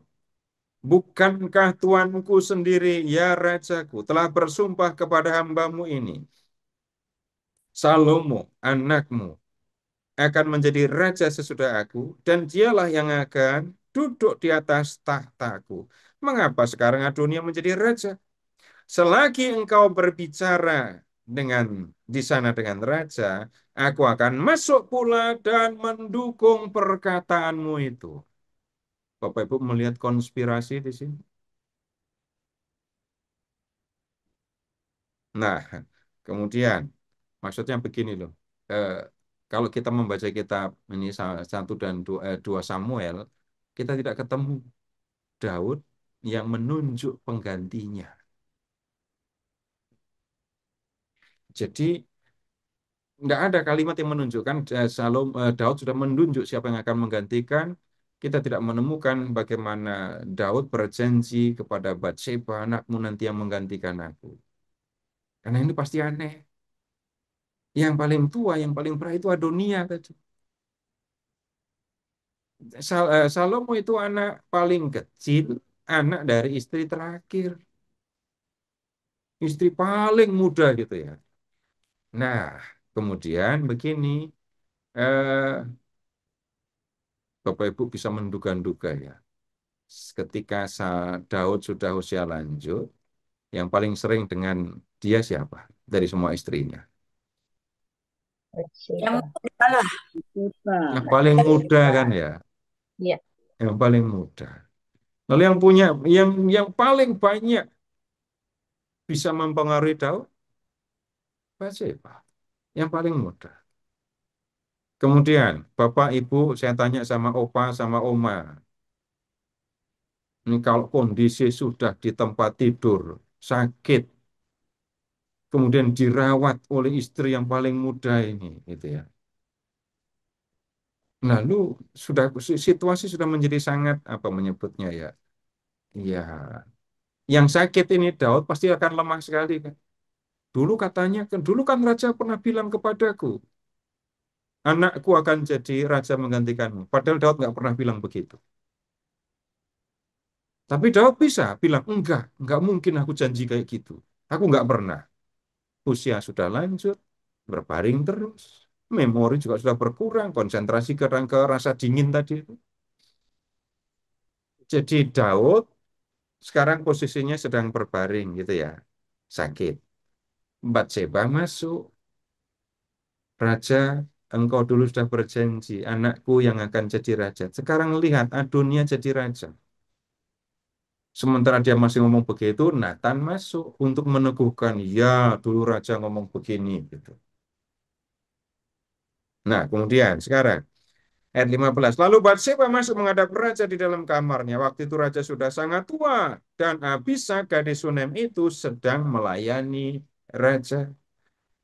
Sesudah Batseba berlutut dan sujud kepada raja, bertanyalah raja, apa yang kau inginkan? Kata perempuan itu kepadanya, Tuanku sendiri telah bersumpah demi Tuhan Allahmu kepada hambamu ini. Salomo anakmu akan menjadi raja sesudah aku dan akan duduk di atas tahtaku.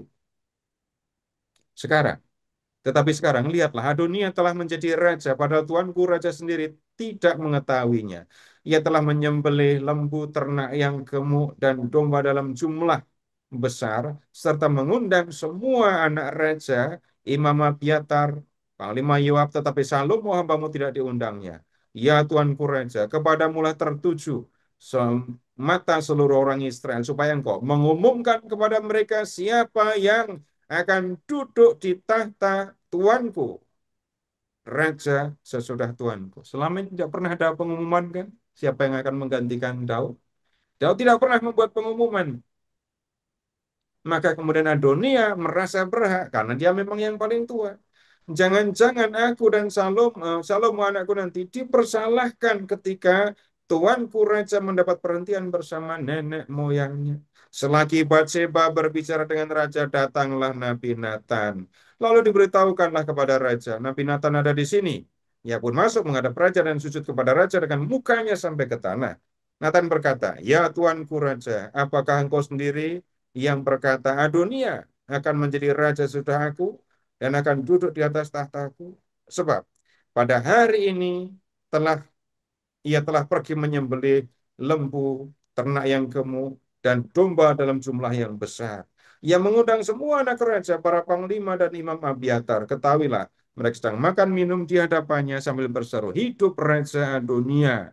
Tetapi hambamu ini dan Imam Sadok, Benaya bin Yoyada, hambamu Salomo tidak diundangnya. Apakah hal ini terjadi atas kehendak Tuanku Raja tanpa memberitahu hamba-hambamu ini?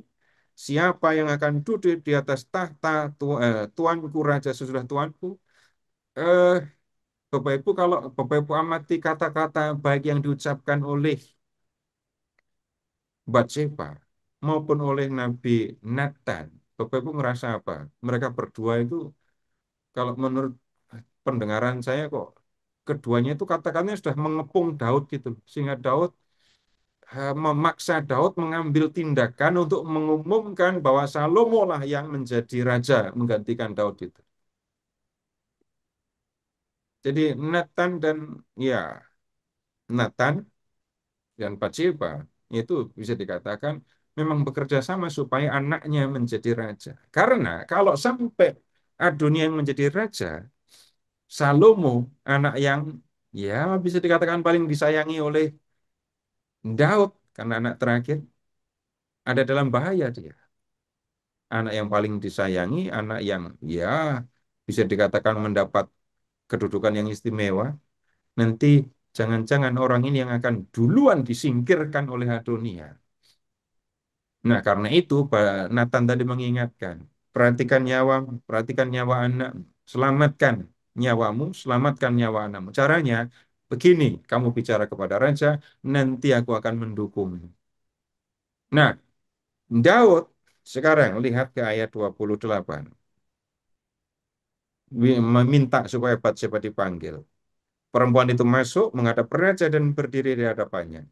Kemudian raja bersumpah dengan berkata, "Demi Tuhan yang hidup, yang telah membebaskan aku dari segala kesesakan, pada hari ini akan kulaksanakan sumpah yang pernah kuucapkan kepadamu demi Tuhan Allah Israel. Salomo anakmu akan menjadi raja sesudah aku.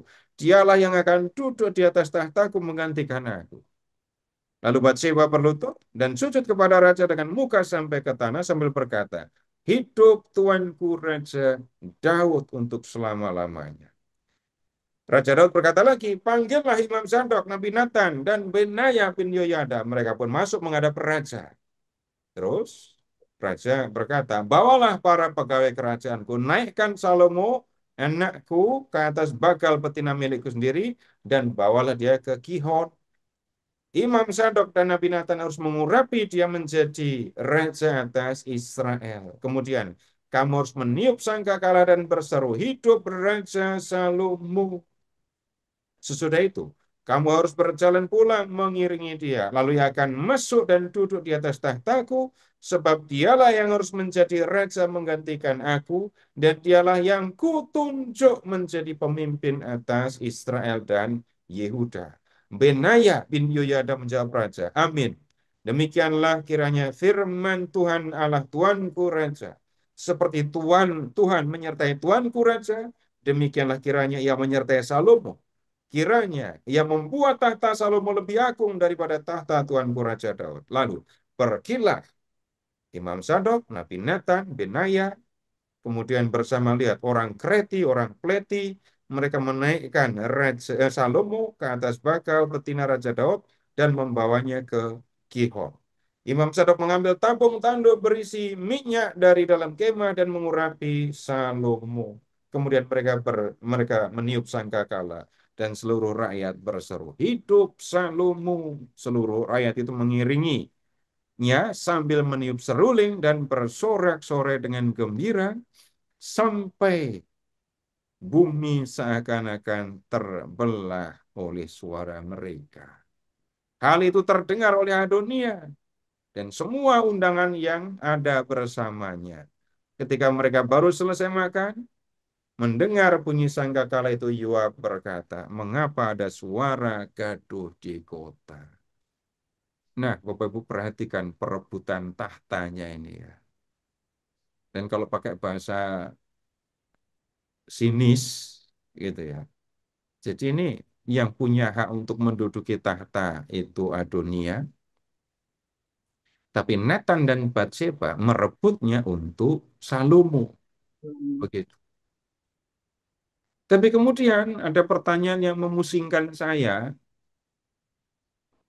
orang yang merebut tahta dengan cara begini, kok dikatakan orang ini dipilih oleh Tuhan?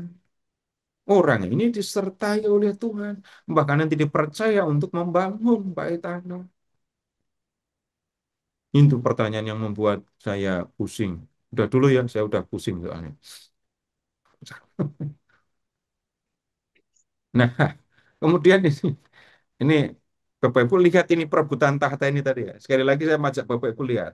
Yang berhak sebenarnya Adonia secara hukum kerajaan, kebiasaan gitu ya.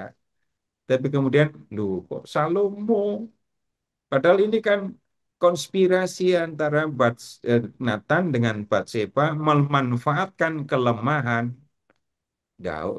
Daud yang sudah berusia lanjut.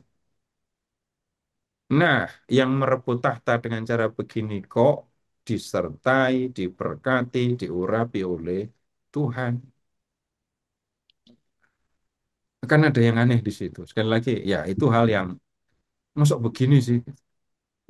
Nanti Salomo bahkan mendapatkan hikmat yang paling besar, hikmat yang paling hebat gitu. Tapi Pak, ketika tapi me- kenapa mau menjawab kepusingan saya? enggak, kayaknya clue-nya ada di ayat 30 ya, Pak ya. Karena Ya, di situ dibilang bahwa aku akan melaksanakan apa yang kujanjikan kepadamu demi Tuhan Allah Israel. Dengan sumpah ini, anakmu Salomo akan menjadi raja sesudah aku. ya, hanya saya tadi menyampaikan, Ibu nanti tolong periksa, pernah nggak Daud membaca Daud berjanji kayak gitu gitu loh. Iya, enggak. Ibu itu kan sama dengan Oma. Oma dulu kan pernah bilang sama saya begini, padahal Oma nggak pernah bilang apa-apa. Orang yang sudah usia lanjut, di tempat tidur, yang ngomong orang yang paling disayangi. Iya, iya terus. Terkooptasi ya, Pak. Nah, kemudian ini begini, eh, Bapak Ibu, kita lihat ya, orang-orang Yahudi, para imam kepala orang Farisi benci sekali kepada Yesus. Kemudian ada eh, Yudas Iskariot yang mengkhianati Yesus, gitu kan ya. Jadi Yesus mati itu kan karena kejahatan. Yesus mati itu karena kejahatan yang dilakukan para pemuka Yahudi, itu kan ya. Tapi kemudian Bapak Ibu kalau menggunakan bahasa di kitab ini di kitab Kejadian atau kemudian juga dikutip di dalam Katekismus, mereka melakukan yang jahat tetapi Allah merekayasa supaya yang jahat itu berguna atau digunakan untuk tujuan yang dikehendaki oleh Tuhan. Nah, kemudian begini, Bapak Ibu ngomong, ini pas saya pakai bahasa sinis ya, pakai bahasa jelek, saya tidak menyinggung siapapun. Apakah Bapak Ibu tolong ingat-ingat, di dalam gereja Katolik kan prinsipnya pro-life. Jadi kalau ada anak yang tidak dikehendaki ada di dalam kandungan, kan nggak boleh digugurkan kan ya. Anak-anak itu apakah lahir semua karena cinta orang tua? Jawab apa adanya. Enggak. Apakah semua Enggak, anak lahir karena enggak, cinta orang tua? tidak. Enggak. Tapi kemudian, apakah anak-anak yang lahir karena apa menyebutnya ya, karena kejahatan gitu ya. Lalu Tuhan akan mengatakan, udah ini anak nggak ada gunanya karena lahir dari kejahatan. Enggak. Jangan-jangan seperti itu, hakim yang bernama Yefta, anak pelacur, ya, anak pelacur. Jadi kalau anak pelacur, tapi dirawat sama bapaknya, itu kan berarti yang jahat bapaknya, tak ya? Ya dua-duanya sih. Tapi kemudian Yefta itu justru bertindak sebagai penyelamat Israel. Salomo menjadi raja karena konspirasi Nathan dengan Batsheba. Tapi Tuhan memanfaatkan dalam tanda kutip Salomo untuk melakukan apa yang dikehendaki. Tetapi karena Salomo salah, ya celaka juga. Jadi Salomo akan mengalami kesulitan karena kesalahannya sendiri. Jadi kalau ngomongin Yefta ya, bapaknya sudah punya istri. Tapi bapak ini pergi kepada pelacur. Bapaknya namanya Gilead. Gilead punya istri. Gilead pergi kepada pelacur. Dari pelacur itu Gilead punya anak namanya Yefta. Dia sudah diusir oleh keluarganya. Tapi kemudian Tuhan memanfaatkan orang ini untuk menyelamatkan Israel. Salomo menjadi raja karena konspirasi itu tadi saya menyebutnya. Tapi kemudian Tuhan memanfaatkannya untuk tujuan yang dikehendaki. Apa itu? Mengajarkan hikmat dan membangun bait Allah. Kita akan melanjutkan perseteruan di istana setelah Salomo diangkat menjadi raja di pertemuan berikut nanti. Jadi sekarang kita akhiri pertemuan malam ini dengan berdoa. Dalam nama Bapa dan Putra dan Roh Kudus. Amin.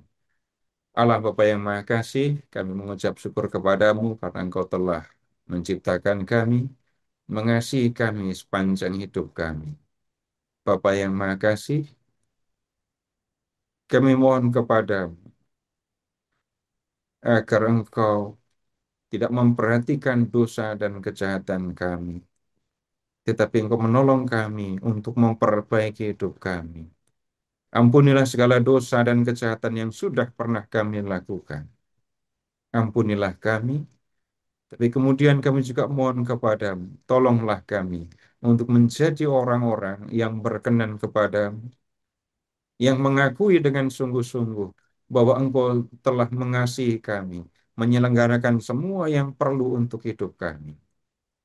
Tolonglah kami Tuhan, agar berusaha dengan sungguh-sungguh untuk melawan kecenderungan kepada dosa, agar kami tidak menuruti keinginan dosa dan digunakan sebagai senjata kelaliman. Tolonglah kami untuk menyerahkan diri kami kepadamu dan membiarkan Engkau menggunakan diri kami untuk melakukan apa yang Kau kehendaki, untuk mengasihi Engkau dan sesama kami. Bunda Maria, bantulah kami untuk menjadi seperti-Mu, menjadi hamba Allah yang dengan tekun, dengan sungguh-sungguh melakukan apa yang dikehendaki oleh Allah Bapa di surga. Kemuliaan kepada Bapa dan Putra dan Roh Kudus, seperti pada permulaan, sekarang, selalu, dan sepanjang segala abad. Amin. Dalam nama Bapa dan Putra dan Roh Kudus. Amin.